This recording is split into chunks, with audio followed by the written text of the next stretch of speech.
2018 regular business meeting of the Cincinnati Board of Education. We welcome everyone and request everyone in the audience to please silence your cell phones and electronic devices.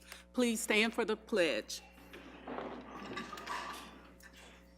I pledge allegiance to the flag of the United States of America and to the republic for which it stands, one nation, under God, indivisible, with liberty and justice for all. Assistant Treasurer, Mrs. Tworick, please call the roll. Mrs. Bates. Present. Mrs. Bolton. Present. Mrs. Copeland-Dansby. I am here. Mr. Messer.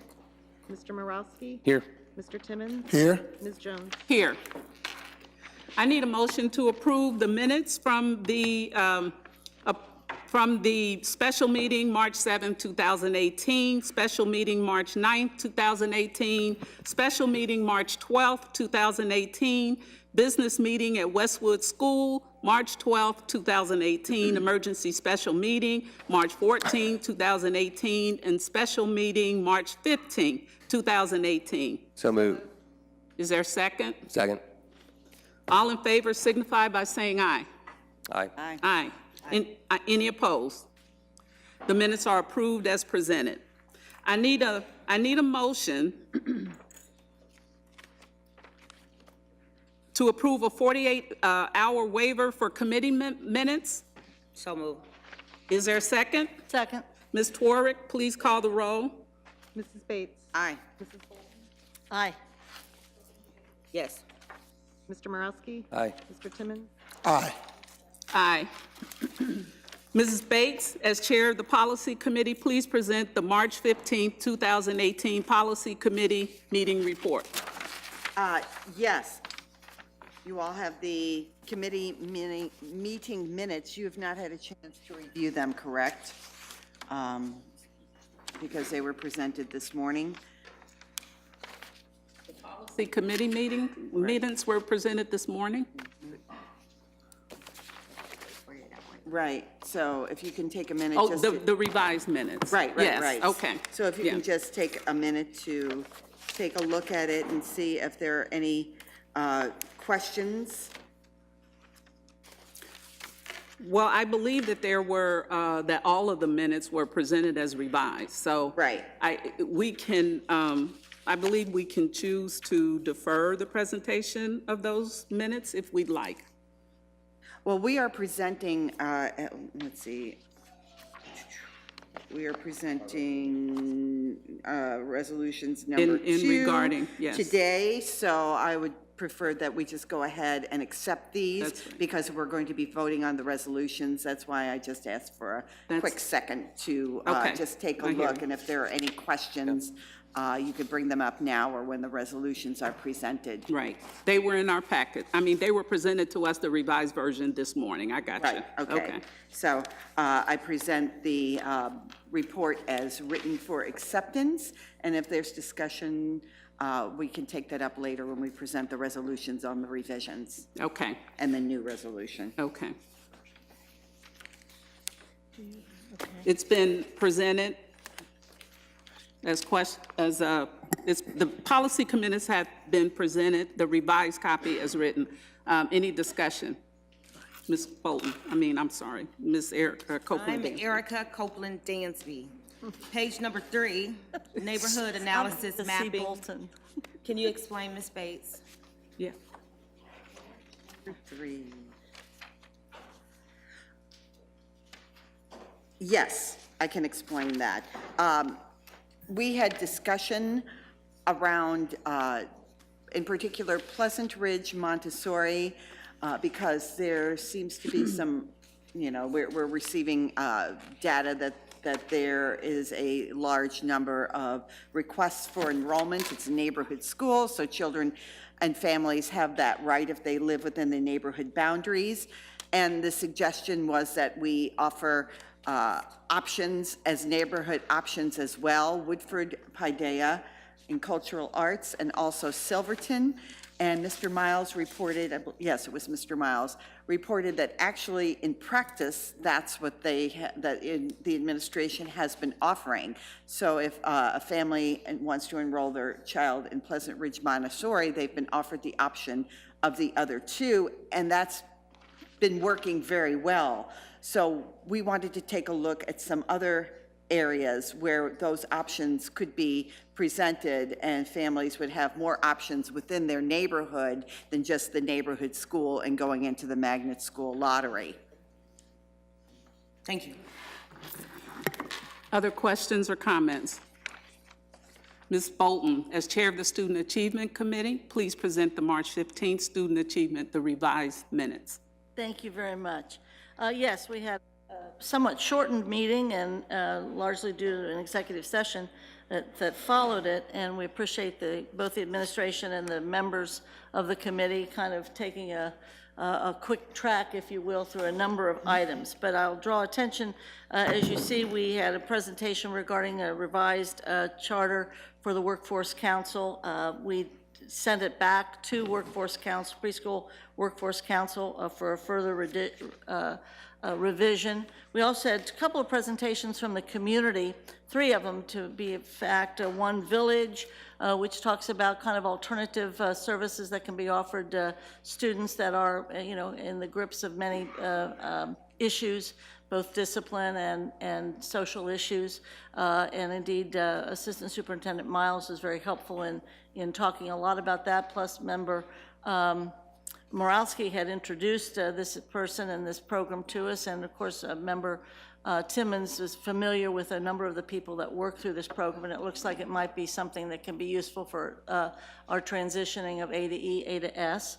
We also had a very thorough presentation by the CANS folks, the Clifton School folks, talking about what it is that they're planning to do, and the action that was recommended there was that, and I believe that Ms. Worley has agreed to accept this effort, is to line up eventually very soon a kind of a public effort to make clear that there is a financial arrangement between the Clifton Cultural Arts Center and the CPS and an opening date for the new school. We also had folks, including students, from, I think, both Hughes Zoo School and also from Walnut, present regarding climate action, and they wanted to recommend some actions that we take, and we've are looking into those actions.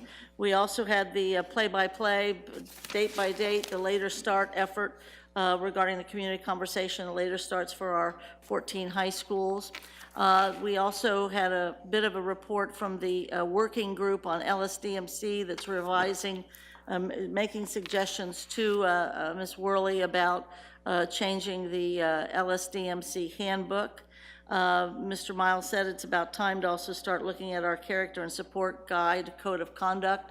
That's when we really go into it pretty heavily by April, and then spend the rest of the school year working through that so it's ready for publication. We had an update on administrative evaluation, and everybody's in the timeline and meeting those time requirements by the state. We had a fantastic effort presented to us from the Community Learning Center for folks that run the cross-boundary leadership teams and all the services that are rendered. And then we also talked about the CFT contract. There are 3 references to the Student Achievement Committee and the CFT contract, and we looked into what we would like to be doing about those if indeed we have to do that. Which is about school climate, special ed committee, and discipline liaison. Those things are in play, and didn't know whether or not we should hear reports about those. And most importantly, we heard that on April 17th, the state of Ohio is coming for a hearing. It'll be held at the Community Action Agency regarding the state strategic plan for education in Ohio, and we want to make sure we all attend that and make sure that the urbans are heard from Southwest as well as the suburbans.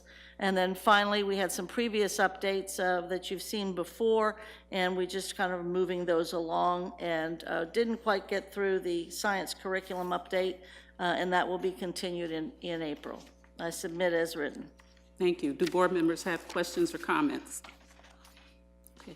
And I would just want to note that the Finance Committee was canceled this month, so I'm assuming that will be rescheduled. Ms. Bates? I'm not sure if it will be rescheduled because we requested that the reports be made in writing, and they're indicated on the report that they're available in the board office. I would ask Ms. Davis to include them in the permanent record, but Mr. Kearney gave us a written report, as he typically does.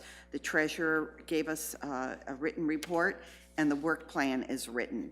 So, and Preschool Promise did not have a finance report. So everything, the business was conducted, it just was not conducted in session. It was all in writing, so it should become a big part of the public record, but I don't believe it's going to be rescheduled. Okay, so it will be included in the minutes from last month? On March 19th. On March So it would 19th. be attached to this Okay. document. All righty. Okay, we need a voice vote to accept the committee reports, the revised reports as written. All in favor, please say aye. Aye. Are there any opposed? Thank you. And Ms. Copeland Dansby, I do know your name. Thank you. That was 10 minutes ago. I know. Presentation, Superintendent Mitchell. Yes, this morning we are super excited to talk to you about equity. We are making a presentation which will be provided by our Assistant Superintendent, Susan Bunty, as well as an external group that we're working with called Woven Traditions. Typically, quite honestly, we really like to make sure that we weave equity through all of our work, but at the same time, we thought it was important to do an explicit presentation specifically on equity so that you can see the work that is done so far, but we will continue to weave it through all of our work. So I will turn it over to Susan Bunty.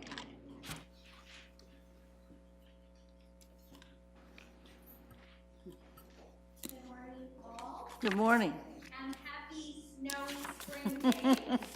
We are very glad to be here this morning. So we're going to spend the next few minutes taking a look at our involvement with equity across our district. Thank you. It is a commitment that we all take incredibly seriously as we address the needs of each and every learner. As you know, we've focused for the last few years on large initiatives that explicitly address equity, including My Tomorrow and our Vision 2020 efforts across our neighborhood schools. We also recognize that equity, in addition to addressing issues around race and poverty, also addresses issues with sexual orientation, with diverse learners, and as a result, we created our Spencer School to address the needs of diverse learners who are gifted. We've also opened SLIFE classes for students who are immigrants, and we've taken a look at how to better address opportunities for children who have mental health issues. We know, though, that said, that there is much that we can continue to do, and we are deeply appreciative of the board policy 2255 around equity and excellence in education that lays that foundation for our work. This year, an equity committee was established, and in addition, we've met monthly with our principal leadership and our performance leadership team to dig deeply into the topic of equity and how we can begin using equity as a lens for all of our decision making.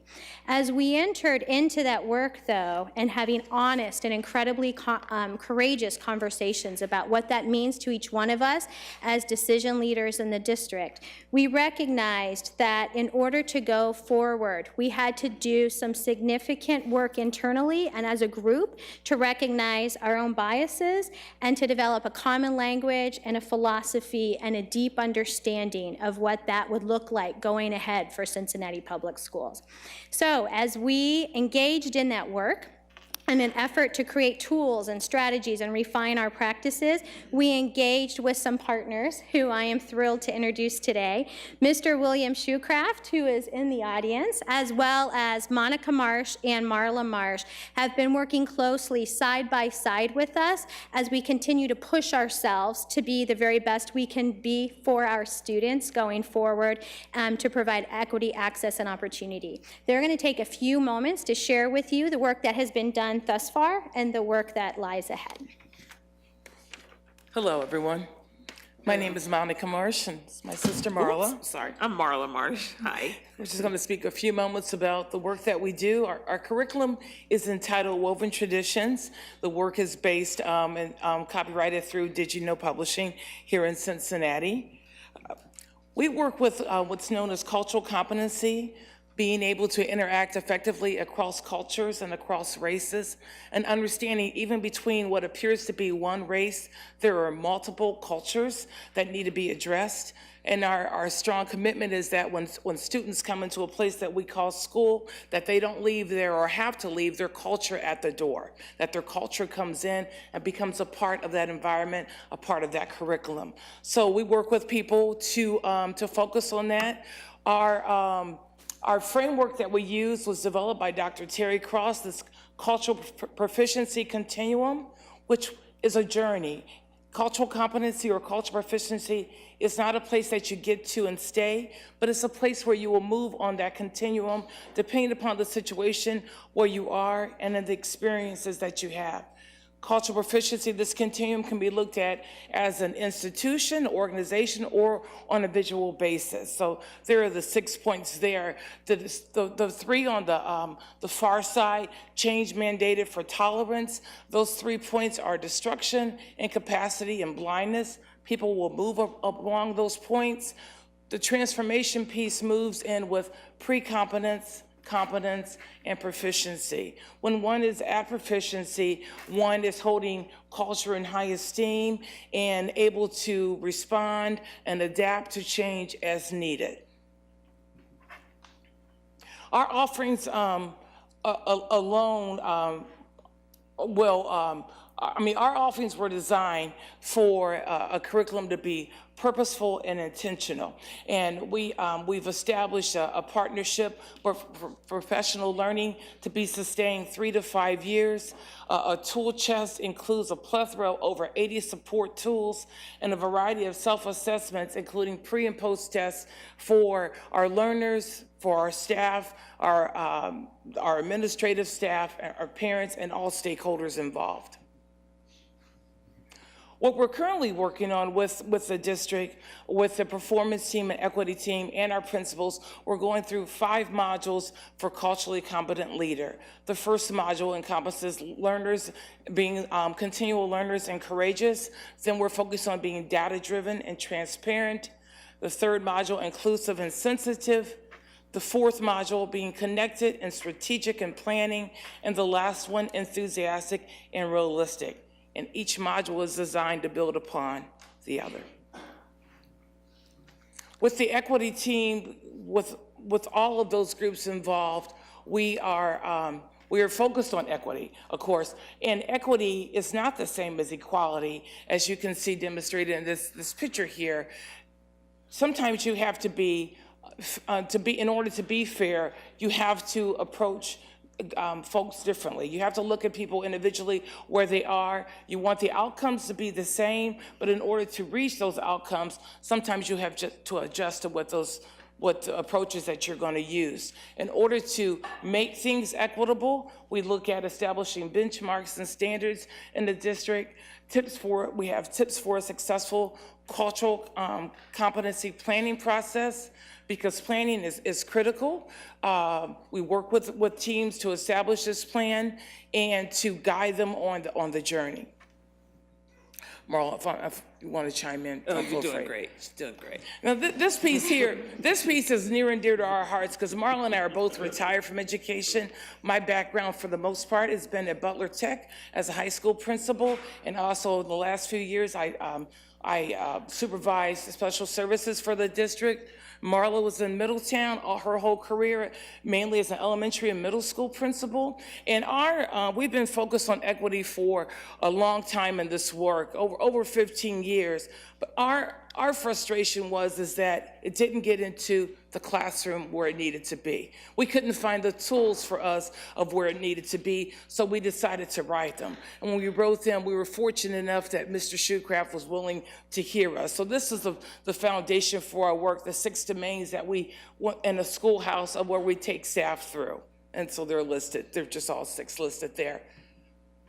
Our professional development is designed to be embedded into the work that's already existed and within a district, nothing that's to be added on. It needs to be in tandem with everything that's going on with 21st century learning, character education, focusing on the Common Core standards, leadership development, and so much more. Again, our purpose was not to put more on a person's plate, but to understand that cultural competency is the plate. If you're focused on looking through an equity lens and everything that you do, all of that stuff naturally falls in line. So that's how we decided to write the curriculum. We're also proud that our course is we offer a 45-hour course at The Ohio State University, which is near and dear to our hearts because that's our alma mater. And it is now the original with those 6 domains. That course is now taught at Ohio State with all incoming freshmen because they understand, and our professor there, Dr. Whittington, has always stated that cultural competency is for your living, learning, and working environment. Everything that we do needs to be viewed through an equity lens, and so that's the part that's near and dear to our hearts, at least, anyway. And I would say our relationship thus far with the district has been wonderful. We've worked with the principals 3 times, I believe, thus far, the equity team as well as the performance team. And everyone is really engaged, and the principals have taken so much of the work that we've done thus far right back to their buildings, working with their staff. So it's been a great experience. So you may be wondering what is next. We are going to continue to complete the modules that have been developed by our friends at Woven Traditions and all of our leadership teams. So with our principals, with our performance leadership teams, and our equity team. And then we're moving into those tools that will help us shape our work. Next year, we are very excited that we have 16 instructional leadership teams that will also go through this process so we can deepen the work not only at a systems level, but within the school. But we're simultaneously going to continue providing training for all principals that they can carry on through their work. It has been an absolute joy to be able to participate in this. It is, we recognize the importance of this work and how it drives absolutely everything that we do. So we are grateful for the opportunity. What questions may we answer for you? Thank you for your presentation. Board members, do you have any questions or comments? Ms. Bolton. Thank you very much. I'm a huge fan of Woven Traditions, and I like that terminology, cultural proficiency, almost more than competence. It's a higher level of it, and I appreciate it. And I don't like it just because I know Mr. Shoecraft and I taught his children, but the reality is that this is so needed. And I know this is an outgrowth of student achievement some years ago and all your work at Pleasant Ridge Montessori. And obviously this is the plate and the building block inside the classroom. I do throw out the challenge, though, to the board and to the superintendent on the equity piece, to use, again, the board resolution on equity and excellence as the guide. And then also in April, we have the first budget retreat. And I'm hoping that beyond all this good work that you're doing, that budget information is going to start to reflect equity choices and realities. And I think that makes a big difference. So I also know that both the Great City Schools and also National School Board Association emphasize the issue of equity and have statements regarding equity.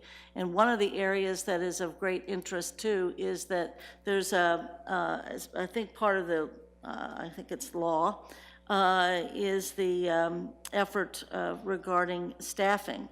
and the equitable distribution of our teachers and our professional staff.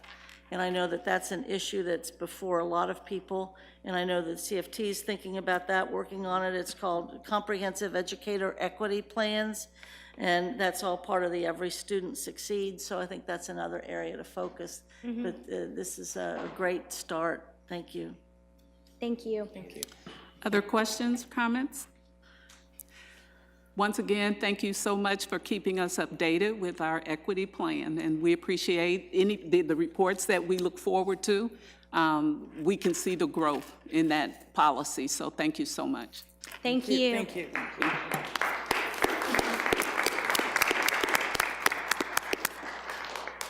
Mrs. Bates, I'm sorry, let me back up. Are there any kudos? Kudos. Mr. Morosky, I knew. Yeah, I always have some kudos. So last night I was fortunate enough to be at City Hall with Councilman Sittenfeld and Young, former CPS Principal Craig Hockenberry, current superintendent at Three Rivers, and Pat Bruns, who's our state board rep for this part of the state. And we were listening to students' concerns regarding gun violence in their school and safety issues. And so my kudo is specifically to the students, one of whom is here today, my friend Matthias from Hyde Park School. Not only was he there last night, he's at a board meeting today. You get double kudos. Matthias spoke very eloquently. He was the youngest student there speaking. And we had students from Gamble, Walnut, SCPA, Hyde Park School, as noted, and Clark. And so kudos to those students for taking the time out to come and let us know what's important. And also to the three teachers I saw there, Krista Edmondson, Krista Taylor, and Bo Wheatley from Gamble. That's what our teachers do on a daily basis, put in extra time. And I gave them a shout out last night, and I want to give them a shout out today because that's real education, to spend that time when you could be with your family, to go to City Hall and make sure your elected leaders hear you. And it was really inspiring. And I just want to give a special shout out and kudos to our students and teachers who were there. Thank you. Thank you for the kudo, and thank you for representing the board and the district. Ms. Bates. Yes, and I have the,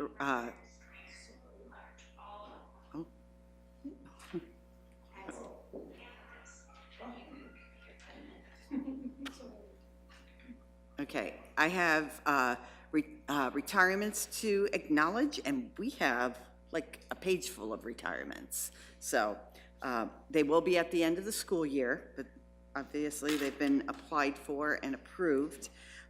From our certificated personnel, Sherry Lynn Adams-Davis, Anthony E. Barkley, David J. Bowers, Carla J. Burris, Mary C. Klein, Beverly A. Davis, Joseph Del Prince, Linda L. Ewald, Rolinda A. Gather, Joyce E. Galbraith, William J. Gray, Joanne Guido, C. Lynn Hanson, Donald L. Hawkins, Terry A. Hyatt, Peggy M. Hawk, Lori A. Krieg, Sarah L. Langenderfer, Pamela J. Lewis, Julianne A. Patterson, Brenda M. Peabody, Julia K. Rampy, David T. Roth, Douglas P. Sawan, Linda M. Sawan, Lynn A. Schmidt, Carol A. Shuttlecotty, Martha L. Walsh, Barbara P. Ward, Marceline S. Winfrey, and from our civil service personnel, Blanche Lockett. So with that list of retirees, I want to wish each and every one of them on behalf of the board congratulations and thank you for your service to our children. Thank you, Ms. Bates. We're at the part of our agenda where we hear the public. When your name is called, please come up to the front mic. Our Assistant Treasurer, Ms. Tworick, will be the timekeeper. Each speaker has 3 minutes. When your name is called, once again, come up to the front, and we're gonna, because we have quite a few people who have requested to speak, we ask that you please pay attention to the bell. I don't want to cut anybody off, but we do want to hear everybody. And I am going to call your name in threes, so if you could please hear your name and come up to the front here, and then you'll follow the person who's speaking. Barry Cholak, Craig Rosen, Matthias Knudsen, or Knudsen,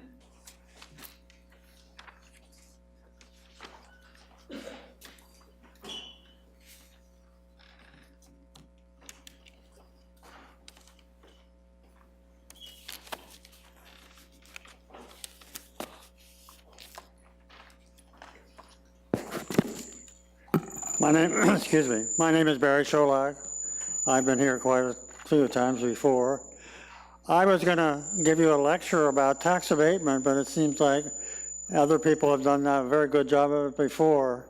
I just want to remind you that the existing agreement between the city and the school board doesn't give the school board any authority. That is, the full decision about who gets tax abatement and who doesn't is the city's. And under the agreement, the city does not even have to ask the school board what it thinks about it. It's a commitment. So if there's further discussions about how we should work together, well, what it suggests is if you're going to deal with this thing about tax abatement, you need to pull the city into it, because they, 9 councilmen, make the full decision about how tax abatement is allowed. Under the agreement, the 25% is set. That is, and I guess you'd have to ask your attorneys whether that agreement allows the city, not the school board, allows the city to make a difference in regard to that amount. That is, can it raise it to 35% or can it reduce it down to 10%? But those decisions, I would assume, have to be made only by the city, not the school board. As I said, the school board has only information from it. It has no decision-making authority. For the last 10 years, I've been going to city council trying to change that kind of an arrangement, and they keep putting it off till 2018. There will be some negotiations, I assume, by your attorneys and sort of internal kind of discussions on how to rearrange that agreement. And there's no reason that in the future the school board has to have required consent on some of those agreements. Following that up, I just want to say that I think there are many, many opportunities to work out in regard to an agreement on a stadium in Taft. And I just would hope that there is further discussion. As an old-time planner who worked for the city for 25 years in the planning department and in the economic development department, I think there could be exciting opportunities for the West End to have funds to do some of the things that they long should do. And I just don't want you to lose the opportunity to make that happen. Thank you very much. Thank you. Oh, I just want to tell you, I've been a constant problem with hearing, and I think you probably heard me when I came here.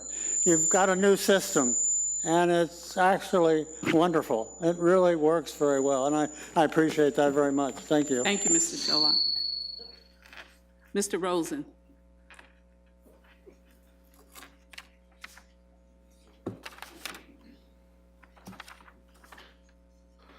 Good morning, Superintendent, Assistant Treasurer, President Jones, board members, administrators, those in attendance. I just wanted to thank Cincinnati Public Schools for attending last night's listening session, and in particular, Board Member Morawski for showing up. It was a very moving and informative night to hear these students speak. I also appreciate the resolution supporting school safety and reducing gun violence. I do ask that when you pass this, that you also consider reaffirming what Cincinnati Federation of Teachers has said, that they do not want teachers to be responsible for carrying guns in their classroom. Second, on the resolution for FC Cincinnati, I hope you might add in for a little more clarity that replacing of the stadium, the new stadium would come first before construction is to begin on the other stadium, so that there is no lost opportunities for our school children. And in addition to that, that it would be at least $10 million. So if there is a delay in building the stadium, that some of the overages that inflation might cause would not hamper our children. Thank you very much. Thank you, Mr. Rosen. Mr. Knutson, did I pronounce your name right? Okay.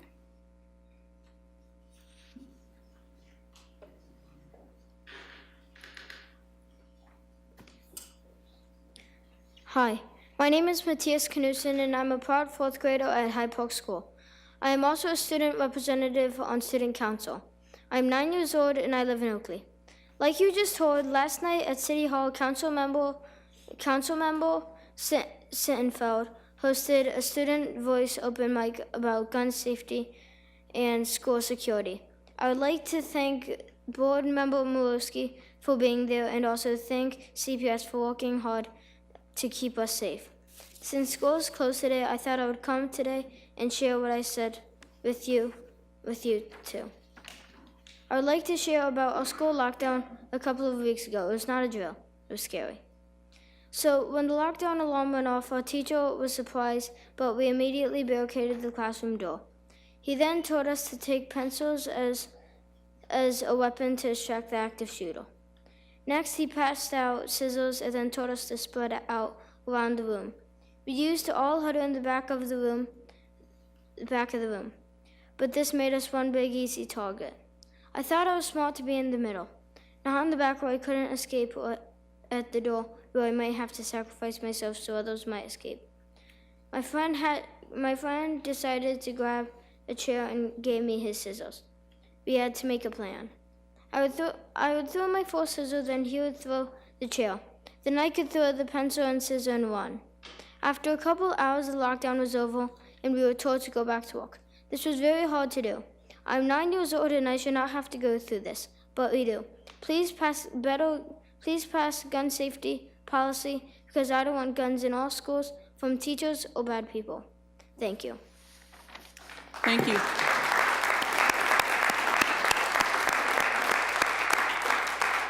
Our next 3 speakers, Danny Bailey, Tabitha D., Jim Strayhorn.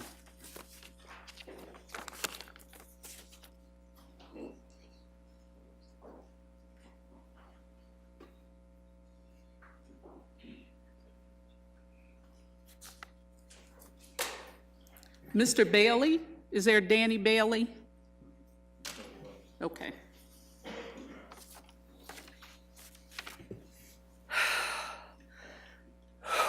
I'm not sure when the time starts, so I'm going with now.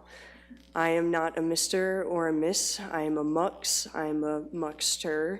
I am agender non-binary, and I have been erased throughout humanity's culture repeatedly. And I am afraid that my erasure I will see anew in this instance.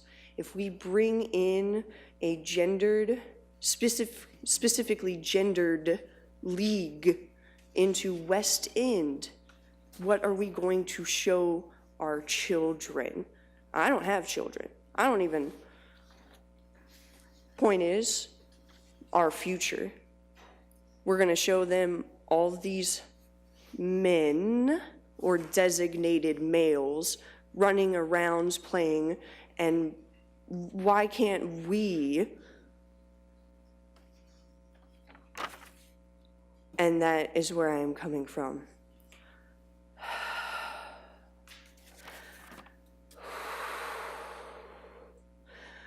I'm afraid, not even with this FC Cincinnati stadium, that my erasure is being perpetuated. Even if we do not bring a stadium or FC Cincinnati, to West End, I still think that my erasure is present in West End. And somehow we have to focus on that and erase erasure of non-binary peoples.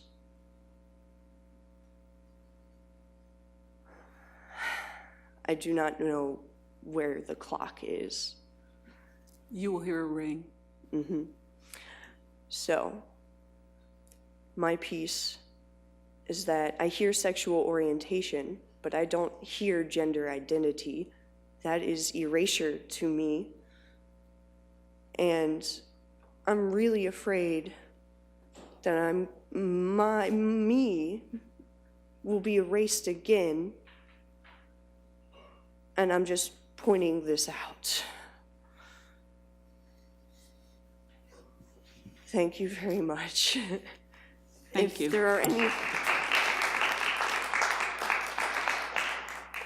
there are any comments or concerns that you want to address with me personally, I am open to that discussion. Ms. Bailey. Thank you. Thank you. Mr. Strayhorn? Jim Strayhorn?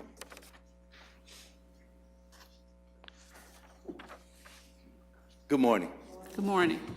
Thanks for calling me up. Of course, as pastor, I got another place to be at. Amen. And so I won't take up all my 3 minutes. I'll let somebody else take a couple of those minutes as well. Listen, I just wanted to say to Cincinnati School Board, I know you guys got a lot of good work to do. You've been doing great work already. And I also understand that it's hard to be in these positions. I've been there, I understand it. But I want to encourage you to continue to stay faithful to the task. Now, if FC Cincinnati is going to come, and if you guys come to some type of agreement, I agree with that. I'm all for it. But I also want to make sure that the CBA Community Benefit Agreement that you want to put as far as being a part of the agreement that you make with them, so that we can make sure that that CBA is very well represented by the residents who are there and all those stakeholders who are there as well, and not just a few folks who are trying to put something together. But it should be across gender, across all residents to have a say and to be a part of that CBA. And I just want to make sure that we do that and that it's done fairly. And that's all I want to say. Thank you. Okay, Tabitha D's going to come up, and as she's coming up, we have John Walter, Kelly Prather, Michelle Dillingham. Good day, everyone. My name is Tabitha D, and I am from the West End community. I had a few questions or concerns. I wanted to make sure that it would be in the new plan coming out. My questions and concerns would be,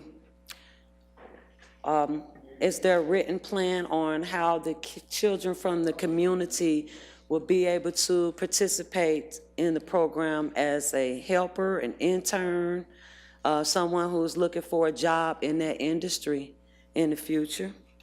And if so, when jobs are provided, will they be addressed through CPS or through the FCC program for the young students in the community? Okay, so Ms. D has a series of questions, and did you put your contact information on the sheet? Yes, ma'am. Okay, we will ask someone, we'll make an assignment and ask someone from administration to give you a call. Yes, ma'am. To kind of explain and talk with you about your individual questions. Thank you all for Okay. hearing me out. Thank you so much.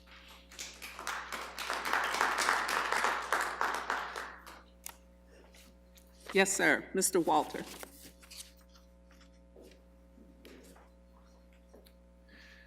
Hello, I'm John Walter, a longtime resident of Over the Rhine. Wanted to convey an act of generosity that the Lindner family did 10 years ago for CPS. My daughter was at Fairview School, the old Fairview School, and CPS was running into a budget crunch. There was a $110,000 gap to allow the arts and music program to move forward at Fairview School. And the parents, I was on the committee, we had to raise $110,000. Everybody wrote checks, $100, $200, $300, whatever people felt like they could, and we stopped at $85,000. We were $25,000 short. One of the people on our committee just randomly wrote a letter to the lenders, and within days, we got a $25,000 check. My daughter was definitely benefited from that. She's a junior at Walnut Hills right now. She's taken art history because of, I think, her background in art from Fairview. She's taking art history AP next year.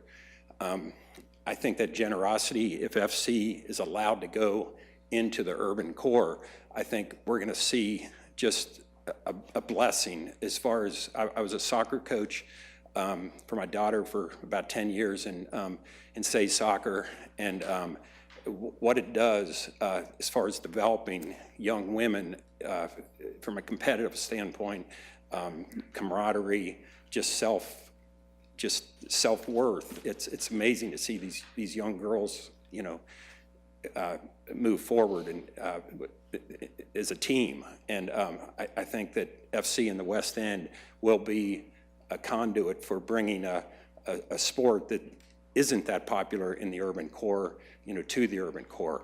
I've been a member of the Over the Rhine Council for really since the mid-'80s, and on and off. Been on the board recently. I'm not now.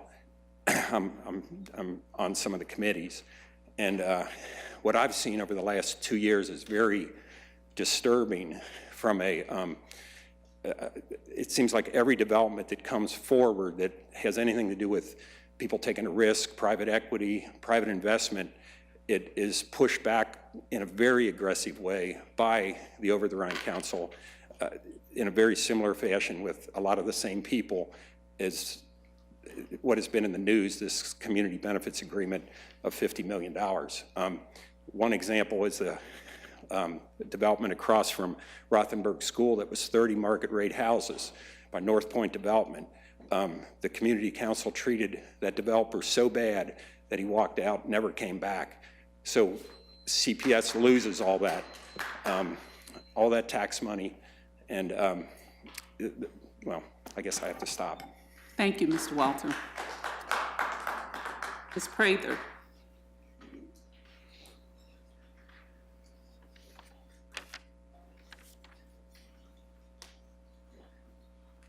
Good morning. To the president, to the board, thank you all so much for allowing me to speak. I know that I've been here a couple times before and my position remains the same. I know that FC Cincinnati, well, I believe in my heart that FC Cincinnati should pay their fair share. However, they continue to negotiate with you all and kind of wear you down. You want them to pay their fair share, $2 million per year. They're not even willing to meet you where you are.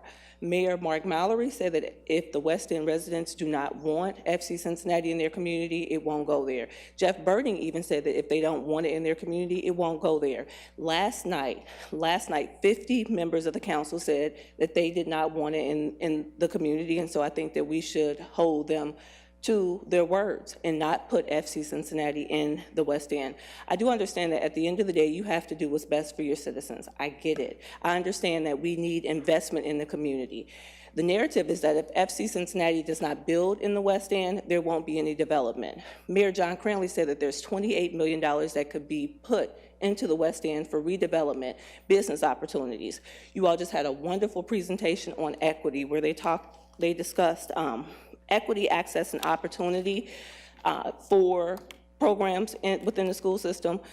Historically, you know that with development projects, there has been a lack of inclusion, there has been inequity, there has been inaccessibility, and no opportunity for minorities, specifically MBEs and WBEs, and definitely not for the students. This is not what education is about. We trusted you to come in and to do right by the students. being a school board member does not mean or should not represent going in and negotiating land swaps, selling school buildings. It should be about providing the best education possible to our students. So again, I ask you to vote no. 4 votes will dead this proposal. In the media, they've talked about how the issue of FC Cincinnati building in the West End is a dead issue. It's not a dead issue. Otherwise, we wouldn't be here today fighting for this. I'm begging you, please say no to FC Cincinnati building at Stargell Stadium. We need our community. Just like Oakley initially said that they didn't want in their backyards. There's 6,700 residents in the West End who need homes. My concern continues to be displacement. There's no way FC Cincinnati is going to build at Stargell Stadium and there not be some level of displacement. I don't believe that one person should have to lose their home as a result of a business pushing into their community. So again, I ask you to say no, FC and West End. Please stand with the community, put people over profits, put your pupils over profits, and show us that you really care about the community. Thank you so much. Thank you.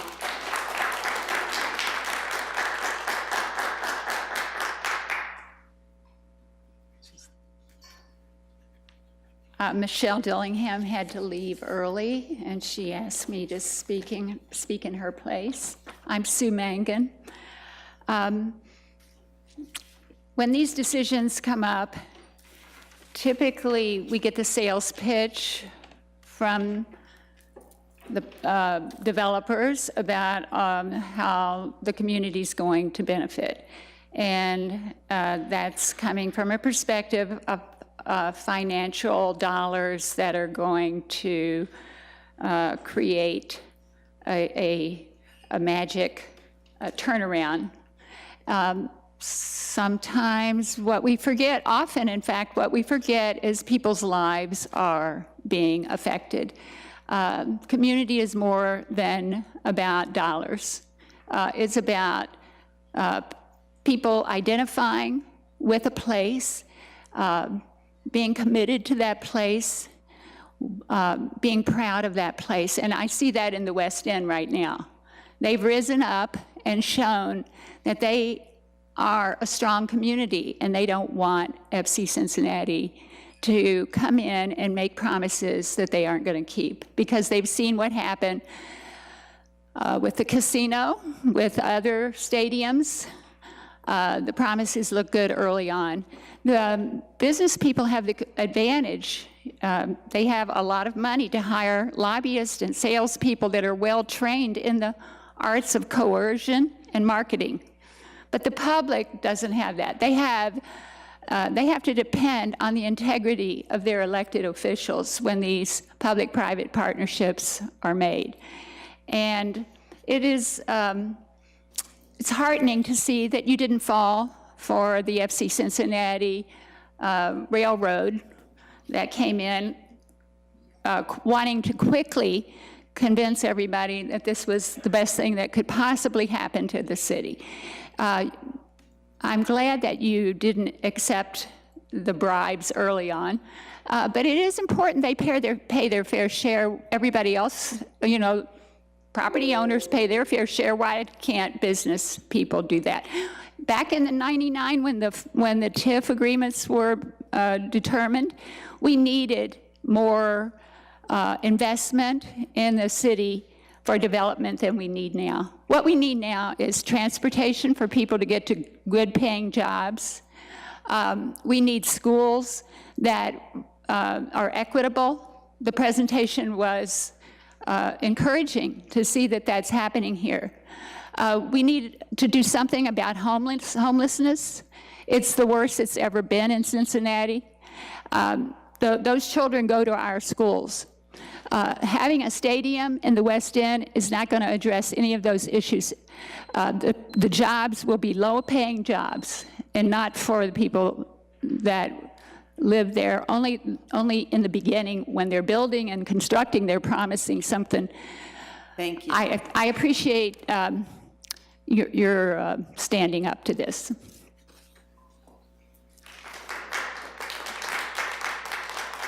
Thank you.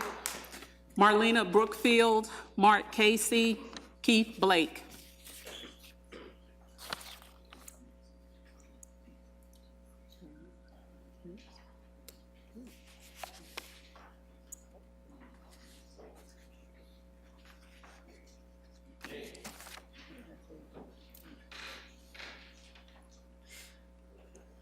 good morning, or I guess afternoon now. So I don't think I can say anything more eloquently than anyone else has said throughout this whole thing. But if I could say something positive about it, it's that it's really helped bring to the front burner this issue of fair funding for public education.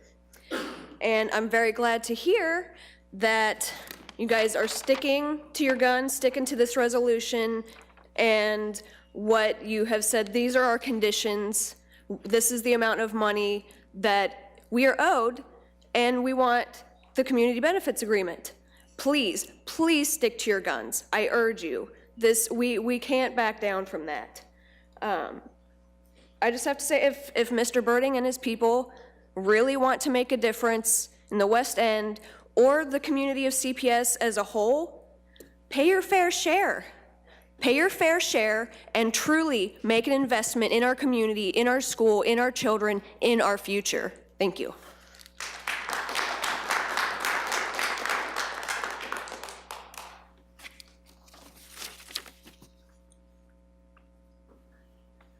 Hello. Yeah, I'm Mark Casey. I'm messing with this laptop. I'm Mark Casey. Me and my family live in the West End. I live in Parktown on West Liberty.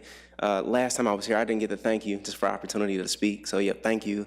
I appreciate that. I mean, I know I'm here to talk about FC, but I appreciate the equity presentation I heard. My wife worked a lot on that with her job, so I really thought they did a good job too.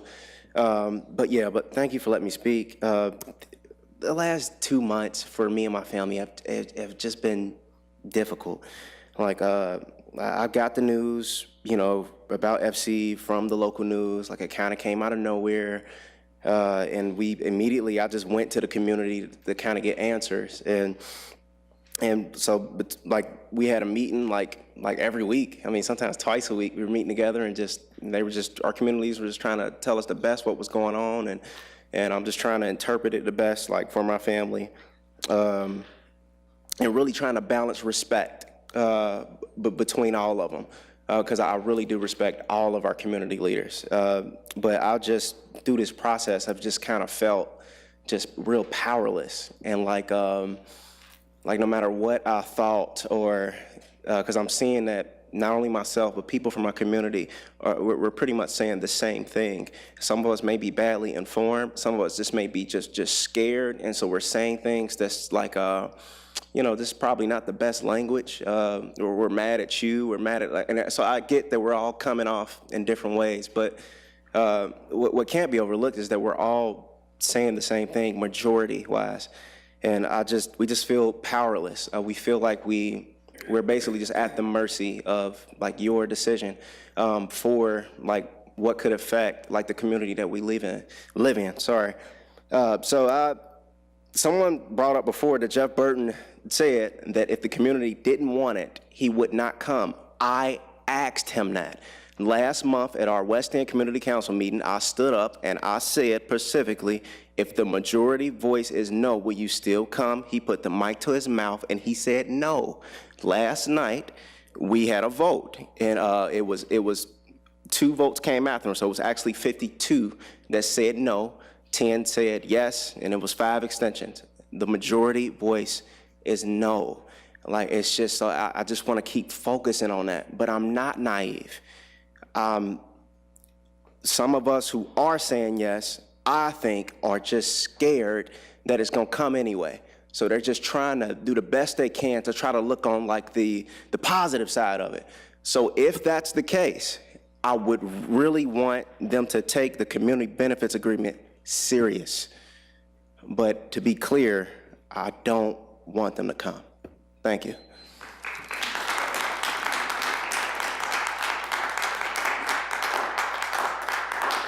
Mr. Blake.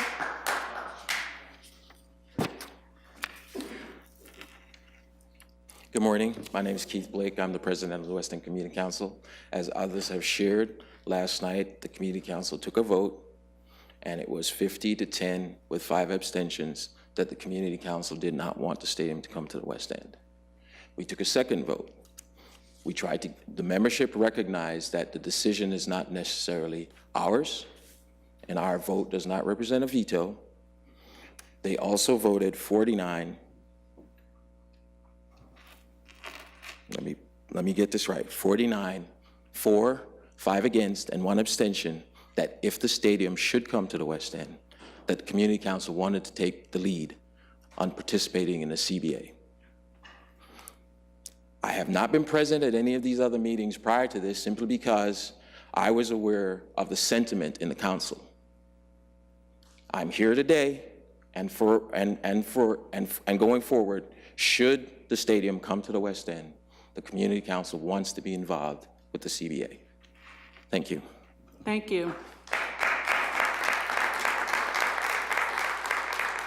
Jocelyn C., Ernestine Hill, Marcy Casey.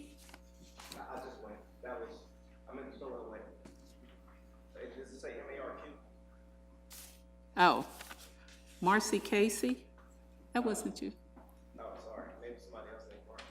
If somebody last name Casey, yeah, I did. Okay, you are Mark. Okay, so it's Marcy. Mark, I spelled it with Mark, I got you. This looks like Marcy. I'm sorry. Does that look like Marcy?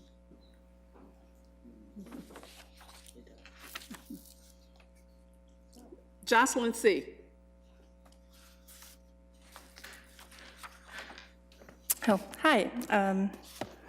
This is the first CPS board meeting that I've ever been to. I moved to Cincinnati in 2014 to get my master's in anthropology at UC, and I stayed because I am really inspired, like, all the time by folks who live in Cincinnati and the community that exists here. And that's part of why I feel pretty strongly that the West End has a lot of needs, having a grocery, laundry, and affordable housing, but this stadium is not one of them. It would directly result in displacement, gentrification, which in my mind I'm defining as development that is not rooted in the needs of the local inhabitants.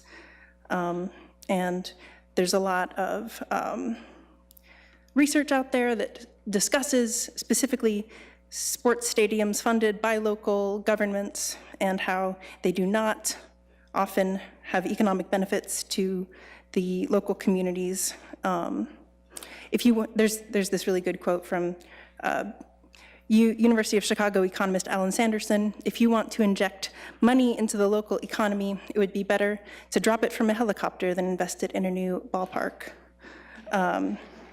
And so some of those economic studies I was talking about include Coates and Humphreys 2003, BAAD, B-A-A-D-E 2000, just to name a couple. You can look them up on Google Scholar. But I guess I think that selling out the West End will not further any kind of equity that would be, a goal of y'all's currently.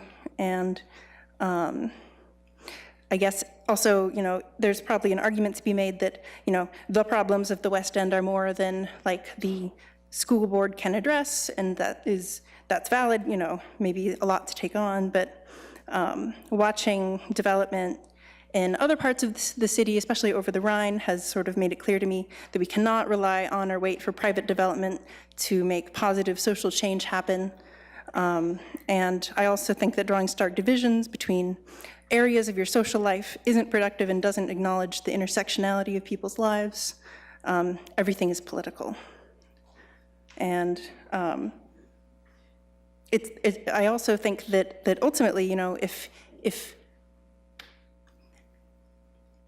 sort of the bargaining back and forth stuff that's been going on, I guess, between this group and FC Cincinnati, are they gonna move? What's their next option? I guess that isn't really clear to me, but most of the time, the sports teams will not move. And anyway, thank you so much. Thank you.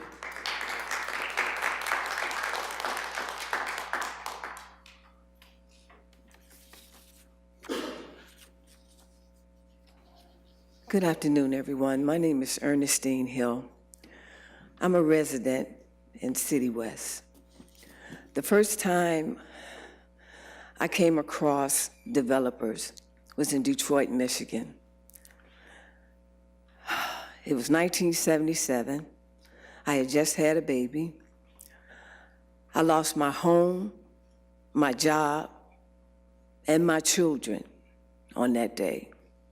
When they came through and they gave me a $50 voucher, a slap in the face, and 2 weeks to get off their property. I came to Cincinnati. I moved into Laura Homes in the Lincoln Courts. Again, I was faced with the same situation where they came through Hope 6, promised us everything that they was gonna do, a wallet full of lies, and just broken dreams and hopes.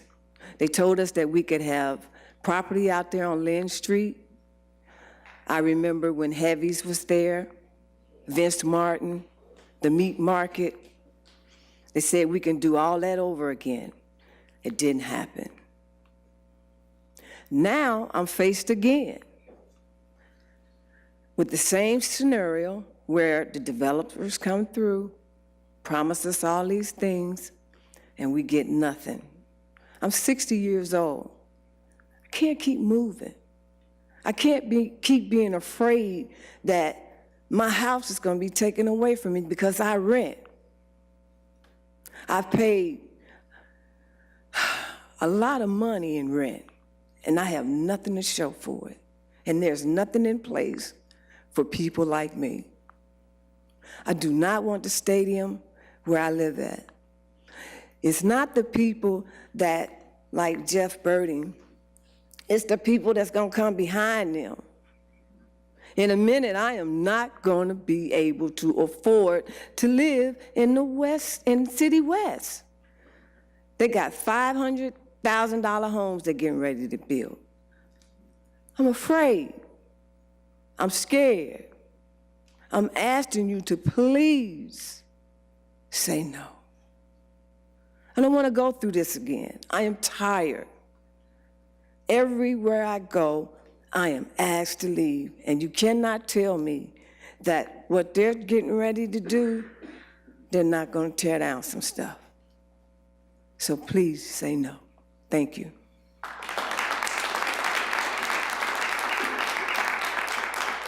Our next three, Allie Graff, Tia Brown, Alexis Kidd.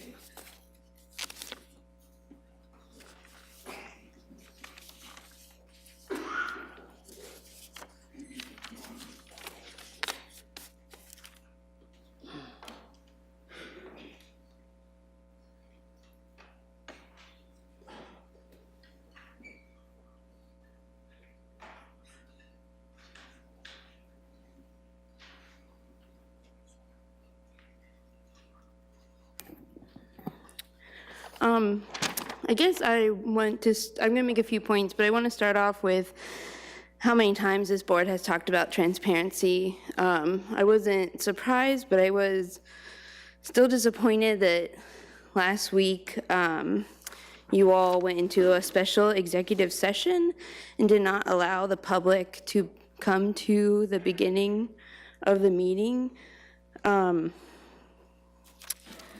I know you legally have the right to go into executive session, but legality does not equal good morals, and it definitely does not equal transparency.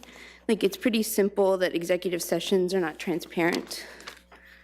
And another thing, well, to go on, I think we should talk about consent. I definitely don't believe that you have the consent of the neighborhood of the West End, maybe even the larger community, to make this land swap with FC Cincinnati.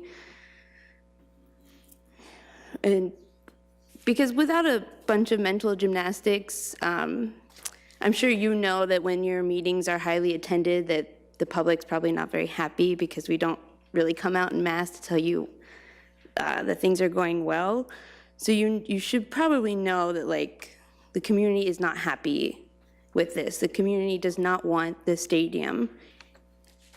And furthermore, I'm sure you've read the statement that FC Cincinnati released on Friday, saying that they do not want this, they are not going to put the stadium in the West End. And logically, I see no reason for this body to approve the proposed resolution regarding FC Cincinnati. This board should also just end this conversation here, maybe with a proposal to just say no to the stadium in the neighborhood. I think that if you do pass this resolution, that you would encourage FC Cincinnati to go back on their word, and I don't think that that puts a good example forward for the students. That if FC Cincinnati doesn't win the neighborhood, then why would CPS pass this resolution going forward with tax abatements in a stadium? That's all. Thanks. Thank you. Tia Brown.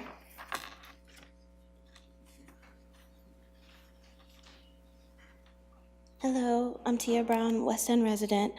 Thank you for this opportunity to speak again. I write down my notes because I get up here and get nervous and forget some stuff that I want to say, so please excuse me looking down.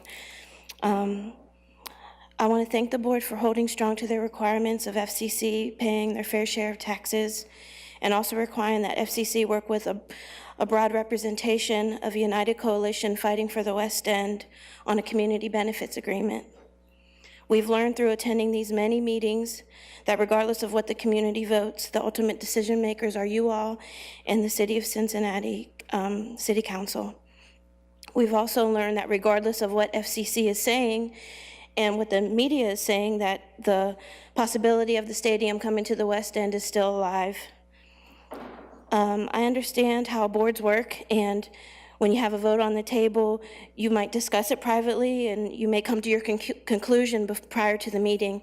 But I ask that you stay strong to your commitment of openness and transparency with the community.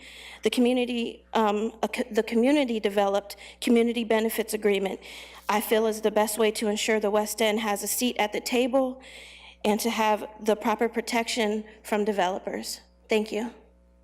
Thank you. This kid.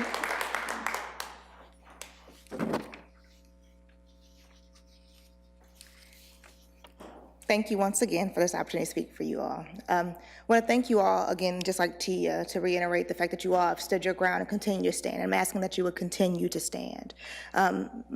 The community did vote last night, the Western community. I sent it out like I promised. I told community members I would send it to you all this morning, which I did, so that you all could see that the community did stand and say that they are not interested in the stadium. The majority of community at the community council spoke against it.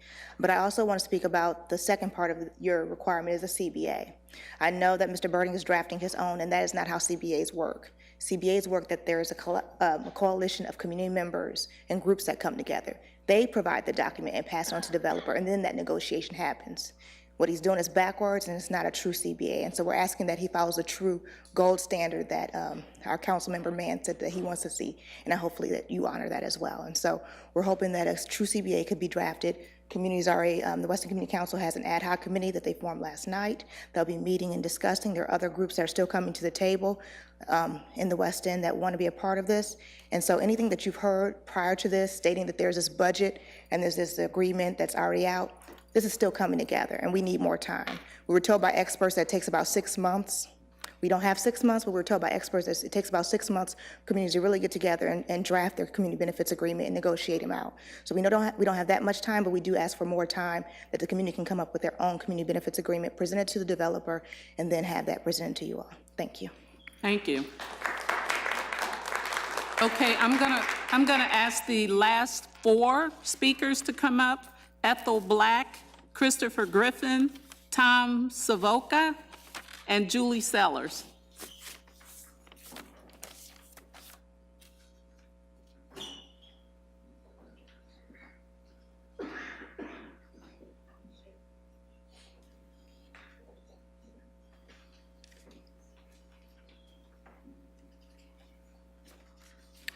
Good afternoon. My name is Ethel Black, and I've been in the West End for 35 years. I've raised 5 children in the West End. Thank God they grown and gone now. But at this point, I am now raising a grandson in the West End, and I got him when he was a year old. He's now finna be 14. And the West End is the only community he knows. Our home is the only home he knows. So I just don't see me taking him out of the only home he knows to take him somewhere to have him killed, because that's what's going to happen. And I ain't crazy. I know the West End was terrible when I moved down there, but it's good now. It's no kids hanging on the street corners no more. None of that. It's all cleaned up now. So I don't want to take my grandson out of the West End. If it was just me, I would have been left this. But I got a grandson to think about. And I have a bad heart. So ever since this been going on, I've been stressed about losing my home. I don't care about the money. I just care about my grandchild. Thank you.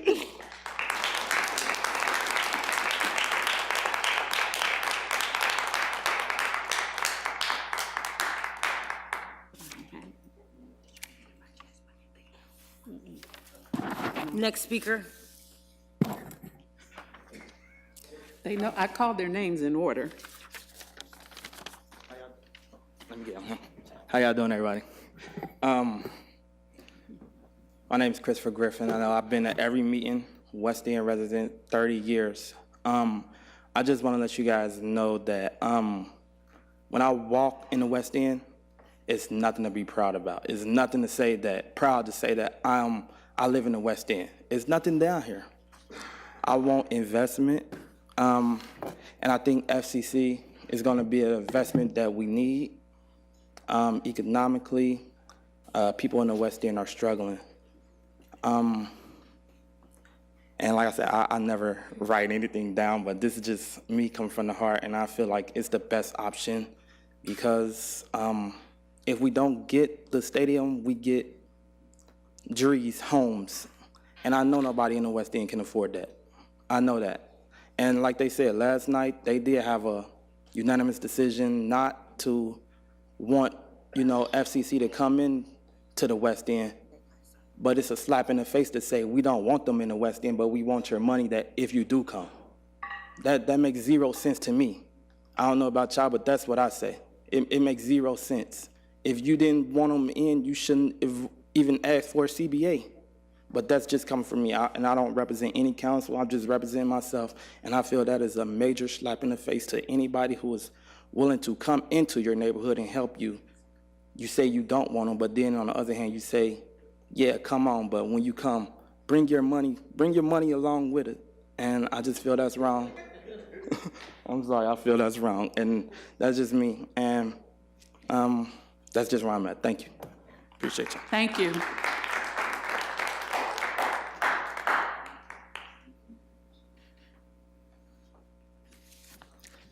Hey everyone, excuse me, I have half a voice today, but thanks for having me back. Just wanted to give a quick kudos to the board members who traveled to our nation's capital to represent Cincinnati and give what we have to offer and also receive what our nation has to offer. So thank you for doing that. I consider this whole conversation truly to be a privilege and an opportunity for this city, and I thank you all for being so respectful to the process that has unfolded here. It's needed, it's appreciated, it's unique, and again, I consider it a privilege, so thank you. Regarding what happened with the West End Community Council meeting last night, a really interesting meeting. I'm lucky enough to attend that as well as all these preceding meetings. We had a vote of 50 individuals who said no to the stadium coming. For perspective, that represents 0.8% of the estimated 6,200 community members in the West End. So just to put those 50 votes in perspective, they are important, but ultimately a nominal amount, the same way that the people who said yes were a nominal amount, relatively speaking. The other interesting thing was, and perhaps this is too large of a leap, but the next vote we had was, does the West End Community Council want to be at the table for a community benefits agreement? And obviously the majority vote there was yes. I brought up the question, if we vote no to the first, do we really have a meaning in our vote for the second? Point being that how can a community vote no to a stadium and yes to a community benefits agreement, which to me is a clear statement that we do in fact need community benefits without supporting the underlying agreement. So just pointing out a little bit of a counterintuitive thing there. This community has stated that it wants benefits. The stadium is obviously ruffling feathers as maybe not being the way that everyone sees us getting there. I happen to believe it is the way we will get there. So I ask that today you all vote yes to allow FC Cincinnati to continue to be at the table and hopefully step up and pay all the money that you deserve. Thank you. Thank you.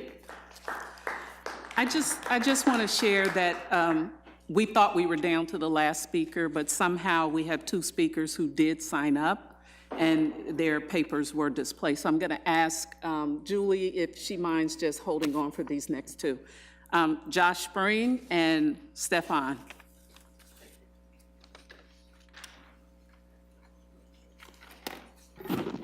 Josh Spring, Executive Director of the Greater Cincinnati Homeless Coalition. We represent 60 different organizations across this county and our 52 neighborhoods. We are used to commonly hearing whether we are organizing people in a neighborhood, in a large building owned by an out-of-town slumlord, wherever we are used to hearing they're just the rabble-rousers, and we are rabble-rousers, and that, you know, the group that's coming out and saying no or yes, as it may be, is just a small group of people. And I want to point out that that's the age-old, that is the age-old fight against what folks behind me do, is to say they don't really represent much of anything. But the fact is that when we knock on doors and we talk with people, we never once, not once, have to tell people what they need or what they should believe. Not once, because they already know. The folks in the West End, as soon as they heard this, the majority of people already knew they were a no. They didn't need to be told that. They didn't need to be convinced. They knew it because they're smart and they're experienced. And to say anything else, to say that people have just been talked into this, people aren't educated enough to take a vote now, people don't have enough information to see the opportunity they are missing, anything like that is just simply an attempt to ignore people and say that people are less than people. And we're not okay with it. The folks in the West End have clearly spoken repeatedly. It was 50 people last night representing far more than 50 people. If you walk the street in the West End and I guarantee you walk up to any random person and say, do you want this stadium? The answer is going to be no. It's going to be no. Almost every single time. And so this is one, I must say, this board did surprise a good bit of people, maybe including Jeff Birding, by saying that you're unwilling to take less money than our children are due. And that is right. How does a company come to the school board and say, here's our final offer on what we're willing to pay in taxes? How does that happen?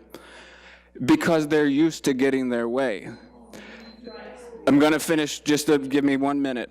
Mr. Springs. I'm going to finish. Everybody gets 3 minutes. All right, listen up. So the fact is that it is time for you to put this. It is time for you to put this to sleep. Turn the mic off, please. It is time. I can talk loud. Okay, It is time for you to put this to sleep because the residents of the West End, this is not just a political game to them. This keeps people up at night. Let's go, Mr. Springs. Hold on. Let's go. No, let's go. Let's go. Let's go. The 3 minutes are up. Okay? You're no better than anybody else. I know that. Okay? So let's go. Stefan? Hold on. Thank you. Let's go. Mr. Springs? All right, if you get out of my face, back up, back up. Move over. Back up. Move over. I'm gonna move over, back up. Mr. Springs? Back up, You don't tell me what to do. back up.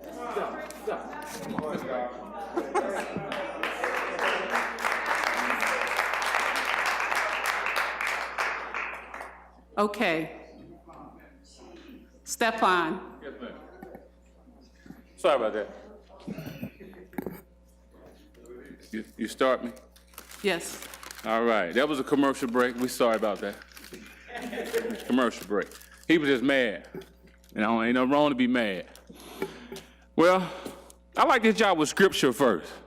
We ain't been talking about God, nothing we've been doing here, y'all. We got to put God in the mix, what we doing. So book of Hosea 4:6, my people are destroyed from lack of knowledge.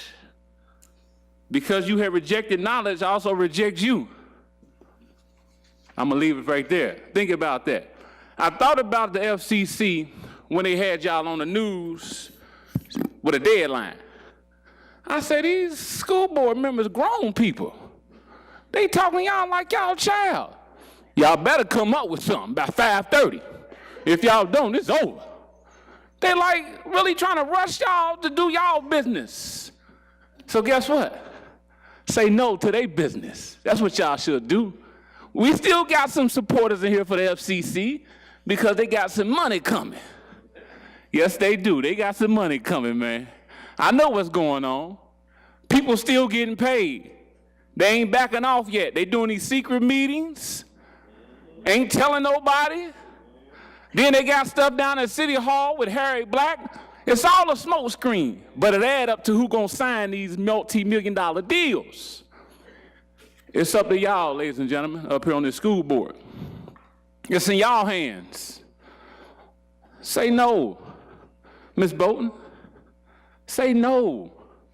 They don't want to give y'all $2 million, 2.8, wasn't it? They said, nah, that's too much. We want to give y'all $750,000. Nah, don't do it. They got the money. $250 million. My fault, cost $150 million to enter the MLS. So the stadium might cost maybe $100 million, so they might come down to 1.5 for y'all taxes. Don't fall for it. Think about a plan they should already had in place before they even came to see y'all. Nope. They wanted to play y'all. I went down in the West End area, and the houses are next door to the stadium right now. Man, you can touch the next building, next across the street. That's how close it is. You know them gonna be gone. It's up to y'all. They took over the Rhine, Avondale, Bond Hill, gentrification, without any representation. They just taking stuff because money don't mean nothing. It might make you look good. You might want to smell good. You might buy a nice thing. But at the end of the day, that money gets shredded and thrown in the garbage. So you done sold people's souls out over trash that they throw away money. Put it right back in the cycle. Put up new money. We're not kids, y'all, and y'all not no kids. One thing about these schools, too, they need an x-ray system in their school so they can stop them shootings. Instead of metal detector, get an x-ray. They do at the airport. Mr. Stefan, I love thank you so much. Thank you for finding my files. Thank you. I want to thank all of our speakers, and clearly I want you to know, I'm sorry, Ms. Sellers. Go ahead. I forgot. You were the last one. Sorry. I'm always the last one. Yes, you are.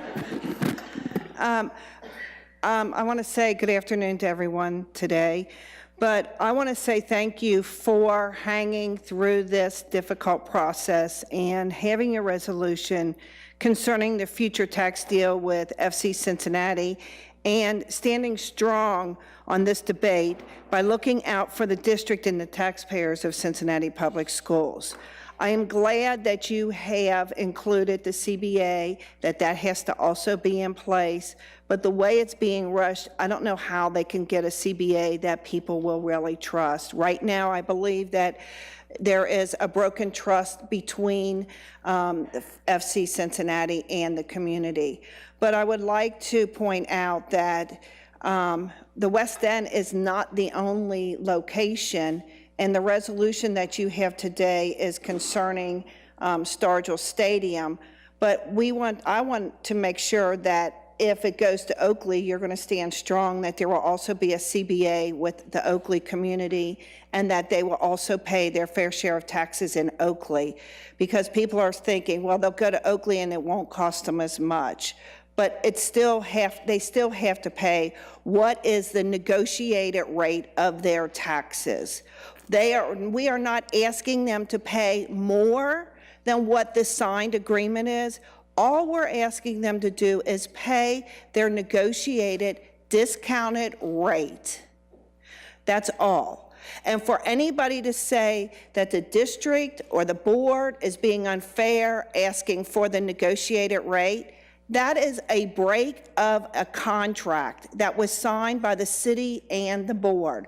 And all you have to do, that agreement has not expired. It makes it perfectly clear to me that that's the agreement that you should be following on how much they should pay in taxes.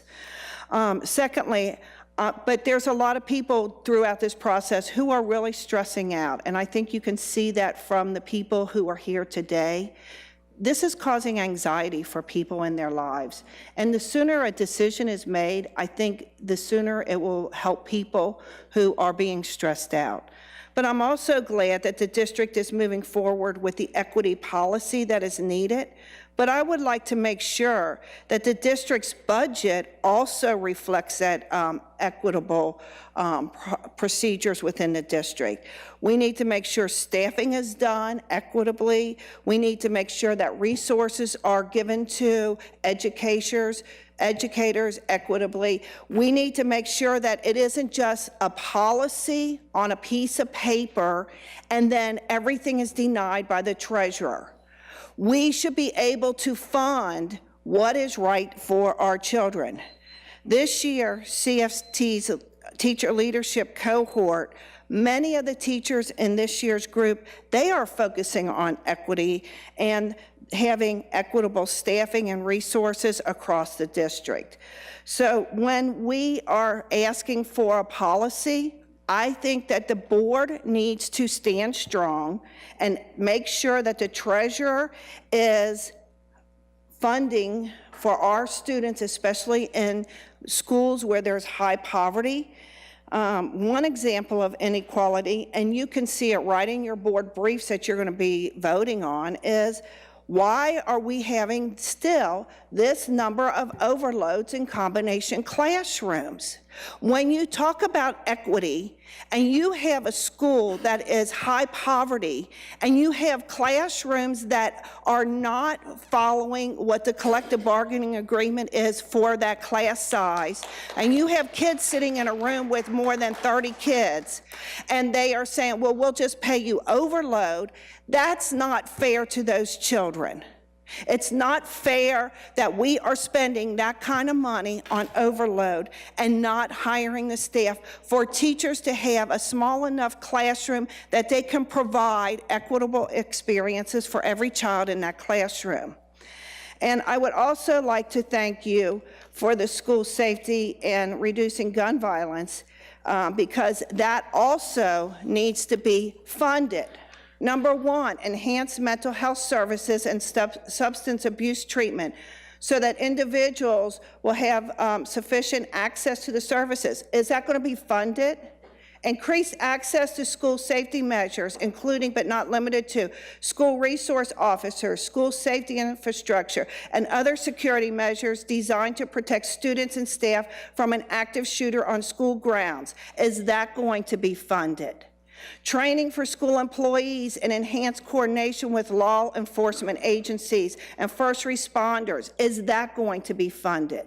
And this is something that also the city of Cincinnati needs to be making sure that they're funding some of these agencies so that our schools are safe. It is not just the school board's responsibility, but it's our whole city's responsibility because the violence, even in this city, is escalating. And just like Craig's son, children should not be taught throw a pencil at an active shooter. What is that doing to our children and teachers? It's causing too much stress. So all I want to say is, I hope that our budget this year reflects what our values are.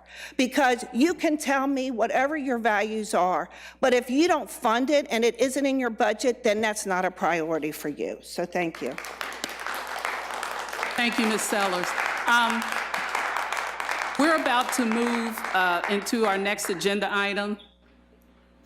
Yes, ma'am. Excuse me, even though so many of the folks that are here often and have been, it might be best just to remind people why. I was getting ready to do that. Okay, good. Thank you. Great minds. Yes. For those of you, you heard the buzzer go off as Ms. Sellers was speaking, and she is the president of the Cincinnati Federation of Teachers, and by contractual agreement, she's exempt from the 3 minutes. So I agree that it's important for you to know that, because I'm sure there may be people who have not been to our meetings before who were wondering why we were allowing her to continue. So that is the reason why. Okay, so we're going to move on. There are a couple of things that I'd like to change the order of the resolutions because one of us needs to leave, and we want to make sure we have a full board for that. But also, as we move on to presenting the resolution, I need to entertain a motion for a 48-hour waiver of the revised copy. So moved. Is there a second? Second. Okay. All in favor? Vote, I'm sorry, Ms. Treasurer? Please call the roll. Mrs. Bates. Mrs. Bolton. Aye. Mrs. Copeland Dansby. Yes. Mr. Messer. Yes. Mr. Morowski. Aye. Mr. Timmons. Aye. Ms. Jones. Aye.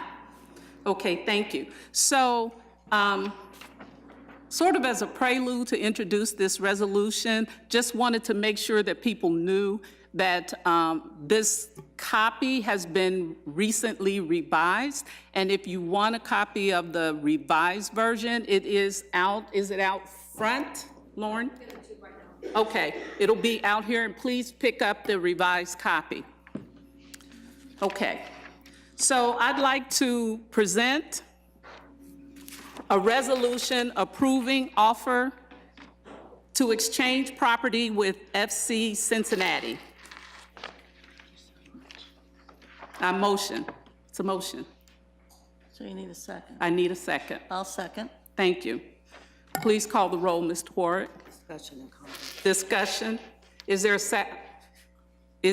Do board members have questions, comments, and open for discussion? Thank you. Discussion or comments? I do. Yes, ma'am. Ms. Copeland Dansby. Well, first I want to thank my colleagues who sit here with me for the extreme hard work that we've put forth with this issue, and especially thank you to our community who has unwaveringly been present and involved. I think it was our board president who said some time ago that this decision would make some people happy and some not so happy. I don't think it's about that at this point. I think it's, for me, about the specificity of the resolution and perhaps the way that it is put together. So, as usual, I love hearing from our public, and I've even taken away a couple new things just today. And I think that a couple of the things that I heard today might be important to consider as we move forward. I think one of the biggest things that I heard was something that has been ringing in my brain, and it's the message that we got from FC a week ago. I've been out of town, I've lost track of days, but that said there was no reason for further conversation after we presented the same information that's in this resolution. So for me, it is a little bit challenging as to why we're presenting a resolution when we've been told there is no reason to continue to talk. So with that said, I'll pass the baton if there are any other comments from board members. Mr. Messer? I would like to echo the comments and thank everyone, no matter which side of the coin you spoke about today and in the countless other engagement opportunities that we've had in this process. I have stood at that podium and at podiums at City Hall, et cetera, and you know, it's not easy. Lots of people have commitments, and you've cleared your schedules to come and make sure that your voices are heard, and very proud of my board for making that a priority. And I hope that other governmental bodies and elected officials will take note of that, because we have to engage more with our public, and there has to be more transparency when the public's business is being done. I will say that the thing that I have taken away is a clear understanding of why I and many people on this board are doing what we do. It's not because we're paid big salaries, which we're not. It's not because it's easy, because it's not. But I think we are all unified in our passion to ensure that the children in Cincinnati public schools receive the best education possible. And that takes money. And I have learned in my short tenure just how some of those decisions have been made at City Hall when this board is not necessarily in the driver's seat, that have not been in the best interest of our children. And it's really unfortunate. But I also know that I am passionate about ensuring that we have future conversations beyond today, that it's not just about the stadium, it's about ensuring that everyone pays their fair share of taxes for the simple purpose of we have amazing things happening under the direction of some of the best leadership I've experienced in any organization, with our superintendent, our treasurer, and other people, and a passionate board. The only way we can do that work is if we have those funds to do it. And so I thank everyone for engaging in the process. I hope that this is just the start of what is a much broader community conversation about what's important in our city, and a lot of that focus should be on our children. Mr. Borowski, followed by Ms. Bolton. Did you have your hand up? Sorry. So to echo both of those comments, again, thank you to everybody that's here today and everybody that's come out for the past 2 months to help us learn about the needs of the West End community. And thank you to President Sellers, the CFT, for keeping at the forefront of our mind the fact that we operate a number of schools on some fixed costs, but we have variable revenue due to an unconstitutional funding mechanism in the state of Ohio, which is why we've been so adamant on asking for close to our fair share. Now, I'd like to point out that in this resolution, the number $2 million keeps getting thrown around because the number we've always received from FC Cincinnati is $250 million. So to be very clear, in the resolution, we are asking that FC Cincinnati abide by the 1999 agreement, which is, very roughly speaking, 25%. So you can read it on your own, or go to CEJC Facebook page. They have some good information on it. So again, we have fixed costs to educate some 37,000 children, and we have variable revenue. And to Board Member Messer's point, things happen to us, always. And we very rarely have an opportunity to have a say in this kind of deliberation or negotiation. And the only reason we do is because of Stargell Stadium. So I would just like to add one thing that's not in our resolution. I'm not asking that we amend the resolution. I think we've gone to great lengths to be public about all this. The reason we're voting today, the way I understand it, is it was always part of the promise that we would ultimately vote. So we are today.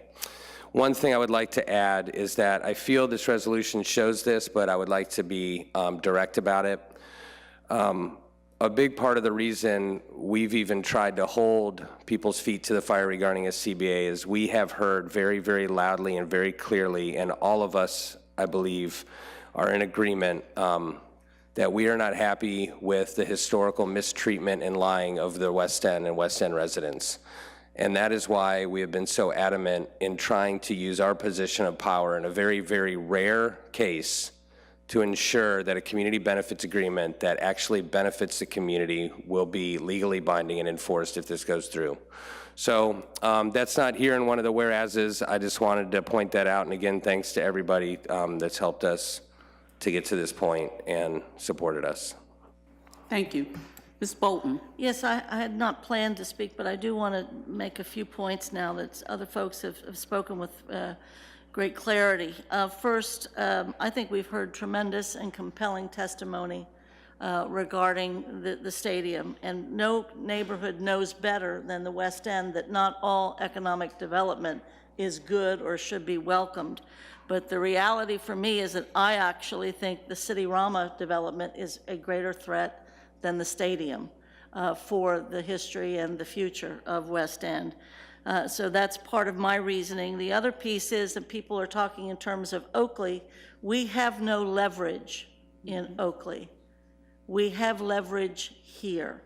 And the larger issue for all of us that care about the future financial well-being of the district is that we must make the case, and we've stood firmly with your help, we've stood firmly that we have to have for our children and our families in our district and for the future our share of the taxes, which is really quite minimal.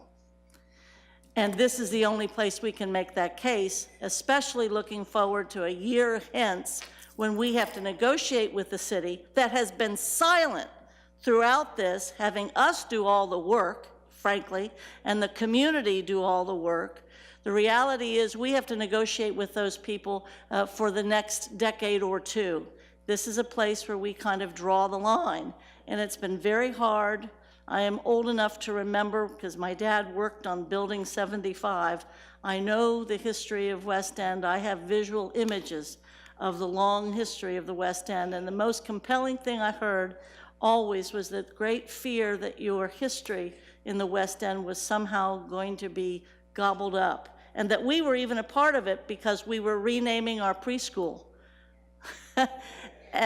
And we were guilty of that marketing that lost your history. We will not do that again. And the reality for all of us is that we must do what's best for the district. And I've been proud of the board, prouder of the community, disappointed in the city. And the reality is we have to vote because we promised you a vote, and you have a right to know where we stand. Thank you. Ms. Bolton? Ms. Bates? Ms. Bates. I'm having trouble with names today. That's all right. But I know who everybody is sitting at this table. Yes, thank you. This stand that we can take on this stadium and that we will be voting upon shortly is, in particular, the resolution is directed on the land swap and the agreement for FCC with Stargell. That's our jurisdiction.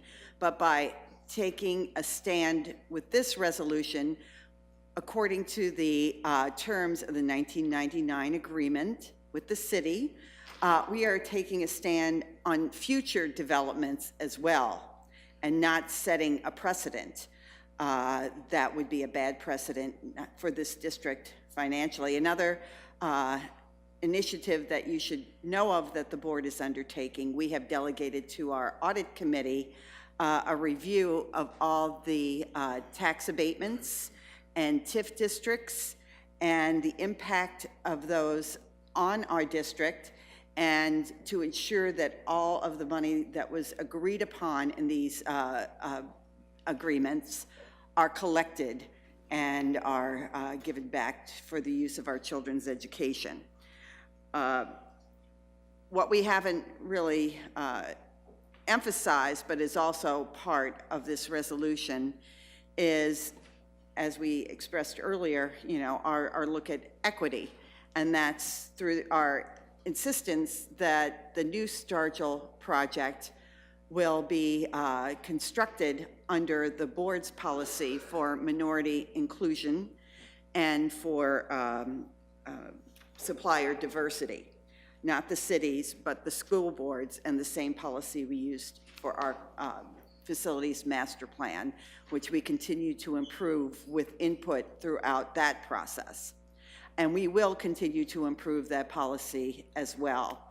So thank you, community, for working with us, giving us your input, talking to us, and we hope that we will continue to live up to the expectations of educating our children and ensuring that our district is protected in all we do. Thank you. Mr. Timmons. Yes. When I came on board, it was strictly about the kids. You know, I didn't understand, excuse me, I didn't understand about, well, nobody really did, but we didn't know the stadium was coming. And when I seen it coming, or after hear it coming, I'm listening to the people. Like the one young lady started crying. The other young lady had to be displaced when she was in Detroit. And now she feel like it's gonna be a problem again with her living here now. She feels threatened. And I understand that, you know, the money that we probably can get if we decide to go that route is gonna benefit our kids. I understand that. But I'm looking at the human side, the people side. That's the thing that's really bothered me with this. So really, I'm kind of torn in between with this because of the people, and that's, you know, that's strictly what I'm about. But again, I want to see our kids succeed too. But I just want to make just that statement. Thank you. So before we do the vote, I want to make this final comment. And I also want to thank my colleagues here sitting at the table for the hard work and the diligence that was put into all this work from beginning to end, but in particularly regarding this resolution. And I agree with Mr. Timmons. This has been the hardest decision of my board life here at Cincinnati Public. Number one, because we didn't ask to be here. Number two, as Ms. Bolton stated, we've kind of been disregarded in terms of the work involved, and it was kind of laid on us as almost, it's a burden almost. And I don't want to say it in that negative of a way, but in reality, it has been. And we've given a lot of time to this effort. And as Mr. Morosky said, I too have been torn about how my vote's gonna go. But one thing I will say about this resolution is that we did not back down, and I think people need to hear that before we take this vote. We did not back down from our position about our fair share of taxes. What we did that I thought was excellent was revised it to reflect what we really wanted and expected in any kind of agreement. And so we feel that this is strong. It's a strong presentation of what we want. And I heard people talk about the CBA. I also heard people, a lot of the same people who've come every time to speak, I've now heard them say, what if? If the stadium, at first it was, we don't want it at all. Now it's, what if? If we get the stadium, then we can get this.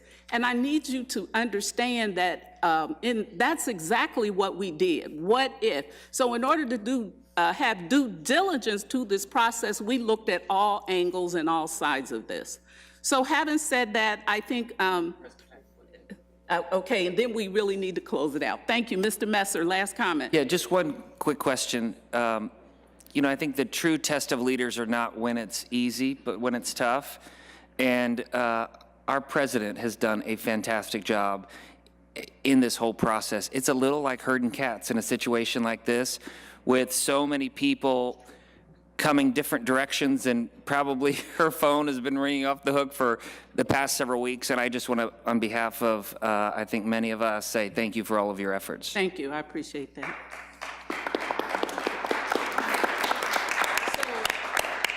So it's been motioned and seconded to approve the resolution offering the exchange of property with FCC. Ms. Tworick, please call the roll. Mrs. Bates. Aye. Mrs. Bolton. Aye. Mrs. Copeland Dansby. Yes. Mr. Messer. Aye. Mr. Morowski. Aye. Mr. Timmons. Aye. Ms. Jones. Aye. Motion carries. Okay. And I apologize to the board and to the community. I have a doctor's appointment, sorry, that I must go to. So Ms. Copeland Bates, would you Dansby. please Thank present you. the resolution for board consideration? Yes, I have a resolution supporting school safety and reducing gun violence. It's kind of short, It's a very powerful resolution, so if you indulge me, I'd like to read it. And this has been worked upon by Ms. Bolton and Mr. Morosky and myself as directed by the board. Whereas the children and school employees of our nation deserve to attend school without fear, and their families deserve to send them to school without fear. And whereas gun violence among the youth of America has been on the rise, there is mutual responsibility of all citizens to share in the responsibility for the prevention of gun violence.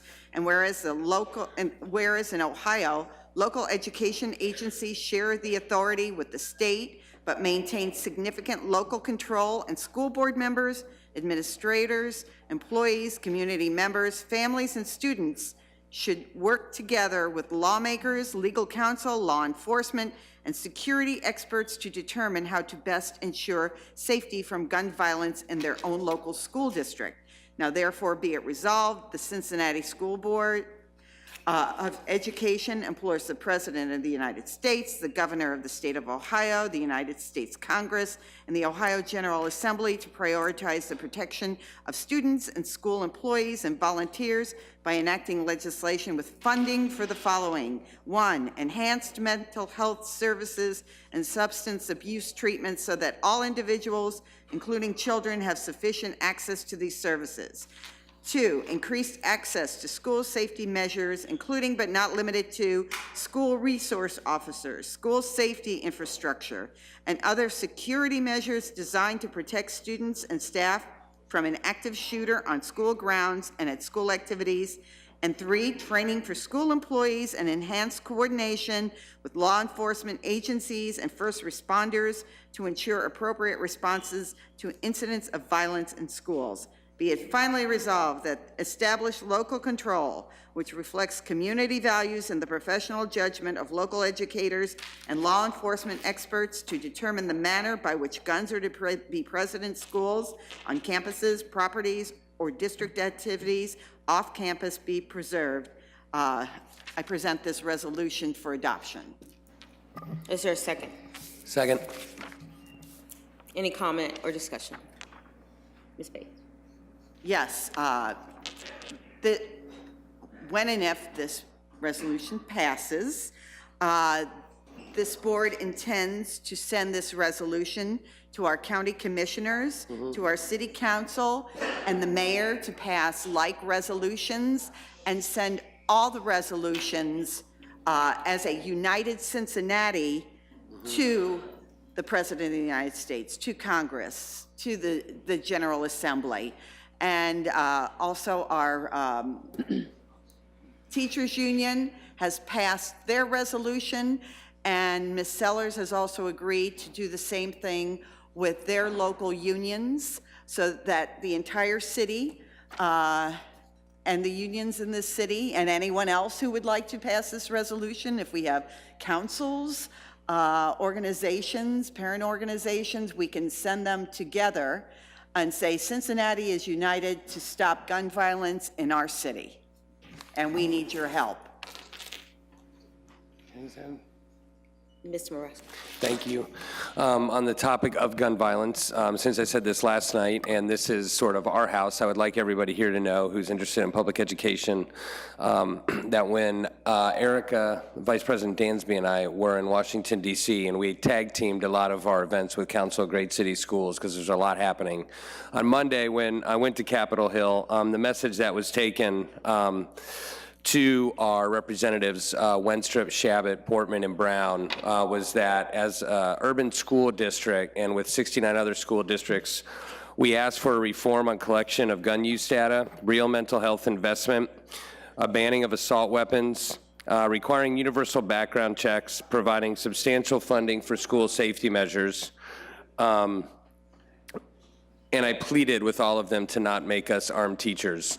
Lastly, you may have been familiar with the Stop School Violence Act. While it's nice, and it allocated $50 to $75 million for 50 competitive grants nationally, by comparison, the state of Florida allocated $400 million to school safety improvement. So while I passed around our sincere thanks that you passed the Stop School Violence Act, we need to have some serious discussions. And thank you so much to Ms. Bates and Ms. Bolton. We had different resolutions going around, and I feel this one is strong and gives us a strong case in Columbus. So thank you. Thank you, Madam Vice President. Just a couple of things. First and foremost, I think we need to reassure our community that we are deeply committed and already have in policy that our schools and campuses are gun-free zones, and that at our high schools we have police officers who understand our children and know those buildings and would, like happened yesterday, be ready indeed to take care of our kids. So the most important thing for me is that we do not want the national government, and we certainly don't want the state government to force us into having any policy or arming any teachers or doing anything that our community is not in favor of. So local control is crucial, and that's being threatened both in Columbus and in Washington. The second thing is our schools, for many of our children, in many of our communities, our schools are the safest place they are in the day.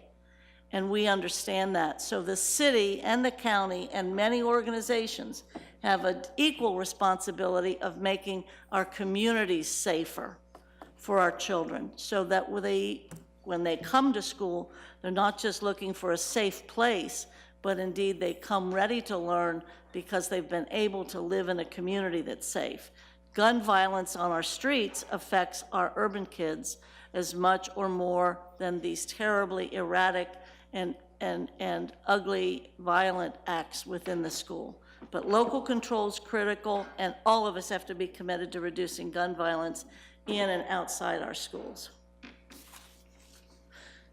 So, of course, I would ditto the things that I've heard my colleagues mention here, and I did have a great opportunity the past several days to spend with the Council of Great City Schools, and one of the main focus areas had to do with the same sort of resolution being put together.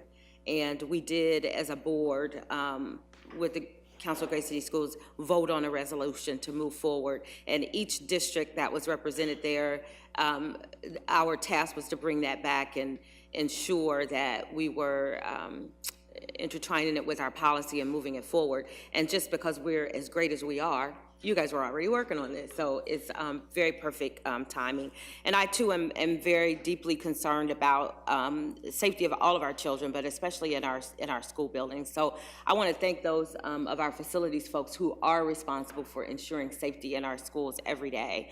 As a parent of children who would be in school, I can't even describe what you might think or feel thinking that your child was not safe in school. And so we are absolutely committed to that, and I'm glad to see this resolution present. Did we take a second?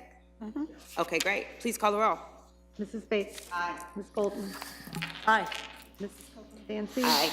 Mr. Messer. Aye. Mr. Morowski. Aye. Mr. Timmons. Aye. I will present the next resolution. Thank you. No, Well, it looks like there are several. It's just one. Okay. But there's a board resolution amending several board policies. Right. Ms. Bates? Yes, this is a resolution amending board policies 2255, Equity and Excellence in Education, 226002, Prohibition Against Harassment of Students and Staff, 3122, Non-Discrimination and Equal Employment Opportunity, Professional Staff, 4122, Non-Discrimination and Equal Employment Opportunity, Classified Staff, 5517.01, Bullying and Other Forms of Aggressive Behavior. I will present this resolution for adopted as printed to amend the said policies. Is there a second? Second. Any discussion? Ms. Morowski. I just want everyone to know in a broad sense, in case you don't go to our website and read all our policies, what we're amending is we're adding Gender identity and expression to 2 policies that didn't have it, and just gender expression to a couple policies that already had gender identity. As some of you may be aware, we have been working with the Living with Change Foundation regarding awareness of issues transgender teens may be facing, and teachers as well. And so we felt that this was a really solid way to cover a lot of our policies, and adding gender expression, which I got to say, I want to give us another kudo. We're kind of at the forefront of this, and we're sort of proud of it. So I just wanted to let everybody know that's what we're doing. We're amending these 4 policies to reflect a more open, non-discrimination policy in the district. Thank you. Any other comment or discussion? Ms. Torek, please call the roll. Mrs. Bates? Aye. Ms. Bolton? Aye. Mrs. Copeland Dansby? Yes. Mr. Messer? Aye. Mr. Morosky? Aye. Mr. Timmons? Thank you. Superintendent Mitchell, do you have a report? I do. I have a number of things I'd like to report upon. First of all, I'm sure everyone has noticed that today school was closed, a school day. So I feel compelled to just reiterate to the public that we always err on the side of safety for our kids. At 4:30 this morning, the communication that we were receiving is that a heavy band of snow would be coming at about the time kids would be getting on buses, and that some of the roads were slick. So we did decide to close school, but again, it's to err on the side of safety for our students. Just a reminder, we have approximately 29,000 kids who are transported by bus or walk to school, and so we want to make sure that all of our kids are safe en route and on their way home. Would also like to report, last Friday, there was a press conference at DHL across the river that really highlights a significant program that we started this year for 2 schools that have graduating seniors who are interested in logistics. These seniors are involved in 2 8-week courses, logistic courses, provided by Cincinnati State on our campuses. They will also receive financial literacy during these 2 8-week courses, as well as a certification. Upon completion of the courses successfully and financial literacy and a paid co-op through DHL, then they will be offered a job at DHL. And so they were able to receive, as you can see in the picture, some of our students who are there, their jerseys and some shoes to go along with the work that they'll be doing. This is very exciting. This is a paid co-op opportunity for those kids who do decide to go with employment for DHL. They will receive full benefits as well as the opportunity to earn tuition reimbursement. So we're really excited about this partnership with DHL, United Way, Cincinnati State, PNC Bank, Cincinnati Works, and Supply Chain OKI. Tremendous lift in terms of making sure that our kids are ready from graduation to go into the world of work. This is just first of many to come. We also launched the second half of the school year a cybersecurity program at Taft High School. We will have a press conference regarding that partnership with Belcan, and that will be on April the 11th at Taft High School at 9:30. So we welcome people to come to that. Very exciting news. And this is probably one of the most exciting things that I have to say all day, and that is next week is spring break, and everyone is looking forward to a break. So a much needed rest after a very long winter. So we really hope for our students that they have a very safe spring break. And for our staff members, my real wish to you is that you take off time to enjoy yourself, enjoy your families, and enjoy your friends. Thank you. Very nice. Thank you. Do I have a motion to approve the revised recommendations of the superintendent? So moved. Is there a second? Second. Any discussion? Ms. Hort, please call the roll. Ms. Bates? Aye. Ms. Bolton? Aye. Mrs. Copeland Dansby? Yes. Mr. Messer? Aye. Mr. Morosky? Yes. Do I have a motion to approve the report of the treasurer? So moved. Is there a second? Second. Any discussion? Ms. Hort, please quickly call the roll. Mrs. Bates? Aye. Ms. Bolton? No. Aye. Mrs. Copeland Dansby? Yes. Mr. Messer? Aye. Mr. Morosky? Aye. Are there any updates or inquiries? Yes. I think you might help me. It might be a assignment because I have a little few of those. At our legislative breakfast, Representative Seitz mentioned that there was a House bill pending, and it dealt with the possible redesign of the Ohio report card, school and district report card. He was asked to send his information to you, and if we could, I don't know if you ever did that, and if not, could you please request it again? Because I think there was interest on the board about how that might look, and he seemed interested in having us participate in that. I think another inquiry. My understanding as chair of student achievement, and what we heard when we were at Westwood School, that capstone projects are a part of the opportunity to graduate, one of the pathways.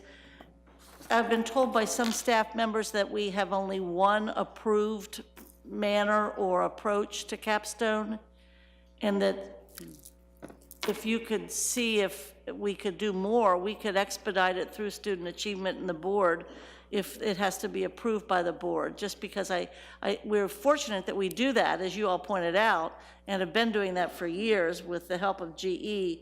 But if there's, I think you might want to see if there's more different and multiple kinds of capstone projects that could be adopted. Maybe that's the way to say it. And if we need to adopt it, I'm sure the board would be happy to do that if it helps more kids. Thank you.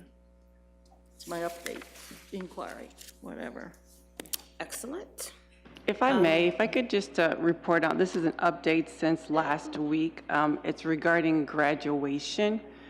So the work of our curriculum team, as well as Kelly Broscheid and Sarah Trimble Oliver and Bill Miles, real kudos to them for being able to identify students who can meet a graduation requirement through certifications that are related to career tech. Yes. And that is an area that we had not been exploring in the past. And so we were able to identify like 18 students from a specific school that through their career tech pathway and certifications that they could receive their requirements to graduation. So just wanted to give you that update since last week. That's pretty awesome. Thank you. Thank you. I wanted to inquire about the forum that was held related to later start times a week or so ago. I don't know that we've received a formal update or anything. Sorry. Yeah, I know.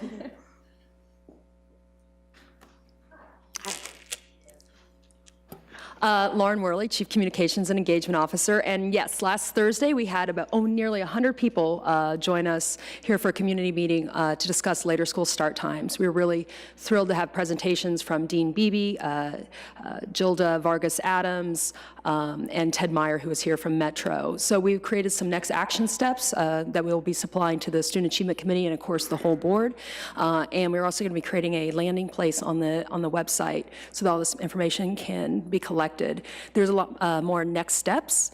The city's team, PG Sittenfeld's committee, will be meeting to put on a hackathon to look at not only Metro data that would be relevant to school routes for CPS, but could also be really relevant to creating efficiencies for Metro just generally. There's a lot more studies to be done. We're also working with the Council of Great City Schools. You know what I'm trying to say. On some reports on what some other districts have done. We'll likely make a recommendation that Metro take a look not just at one route change, but doing 2 start times as a possible data crunch, if you will. Okay. And our goal, I think we have nearly 60 people who've signed up to receive regular updates on the topic, so we'll be communicating with them more. And so great. we'll be sure to get that report to you as soon as possible. I appreciate that. My only question has to do with community input and student input. There were a couple students that I caught on the media that were voicing their opinion, and I'm just curious as to how we are including. Absolutely, and we're actually really excited because, as I think we've noted, they're probably our most important stakeholder in this. Member Morosky has put a challenge to the Student Voice cohort on this topic. We'll also, in April, be working with Sarah Trimble Oliver on a thought exchange project that includes students primarily. We've initiated a more informal survey of them as well, and we'll be sharing that data. And last I checked, about 400 students had replied. But we'll be doing something a little bit more formal too, so that you can really get a good sense in what you're hearing from them, as well as the community members. And just to add, and you may add this, Member Bolton, as well, we really want to make sure that the folks we're hearing from are represent the diversity of our community and diverse voices. And that was an important thing that we talked about at our meeting, and we'll continue to look for ways to do that. Excellent, thank you. Are there any assignments? Ms. Morosky. So this assignment is actually in light of the equity presentation. So while it's in regard to the equity policy, I believe it's probably for student achievement. And so, Ms. Bolton, you can let me know, or Ms. Bates. Now I'm going to confuse your names. Okay. So the assignment would be, I watched on the sidelines while CPS got to a point where every single school had AP programs, which I thought was awesome. And now I'm here. And I'd be curious to see, if possible, a breakdown of the high schools by the racial makeup of the schools, socioeconomic status, if possible, and then the same breakdown per AP class, just to ensure that the AP is being equitably, people have equitable access, and if people don't, and the way, again, from the sidelines, the way I understood it, the Spencer Center was added, that exceptional piece was added to sort of help promote more of this, and I would just, if it's all the same, I'd love to just get a report of it to see where we're at. And I suppose, is that student achievement? We'd look at it? Okay. Yes. Thank you. Yep. Ms. Bates. Yes, since we have passed our gun violence resolution, I want to make sure that the follow-up is made in assignment form. And so I want to make an assignment to our board president with the support of our board office administration to put together the letters to the county commissioners, to city council, and to the mayor with a copy of our resolution requesting that they pass like resolutions and send them back to us by a said deadline. Okay. Do you have that, Phyllis? Yay, okay. In addition, we will make sure, so I've pulled this resolution out and highlighted some very specific areas to President Julie Sellers' point in terms of the mental health services, the SROs, the training, and the law enforcement experts. So we will make sure that we will be actively working on this, as well as building this into our budget for presentation to the board. I think that's a great idea. Mm-hmm. Ms. Bolton. An assignment, again, a follow-up to that legislative breakfast. I know that it was Representative Trahar who asked and talked in terms of financial literacy. I think it would be a good matter of PR as well as a follow-up if he were to receive more of an extended letter about how much we do regarding financial literacy, because obviously he was, he needed to know more than he did about where we are, and I know that's a priority. And the other issue would be, it would be good to see a running total of the cost of overload when we have our budget retreat, so that perhaps we can make other decisions. And then for the whole board, I guess Ms. Davis can check with all of us. We are scheduled to have another ACES meeting, I think, relatively soon. So I don't know if that's, I think it's April, actually, and we probably need to, so we can stay on our schedule, we probably need to come up with the topics, even if she'll just share the long list again so we can vote or add or subtract. Thank you. Okay. Any others? I would like to assign all of us to take our superintendent's recommendation and have a good spring break. That sounds good. Thank you.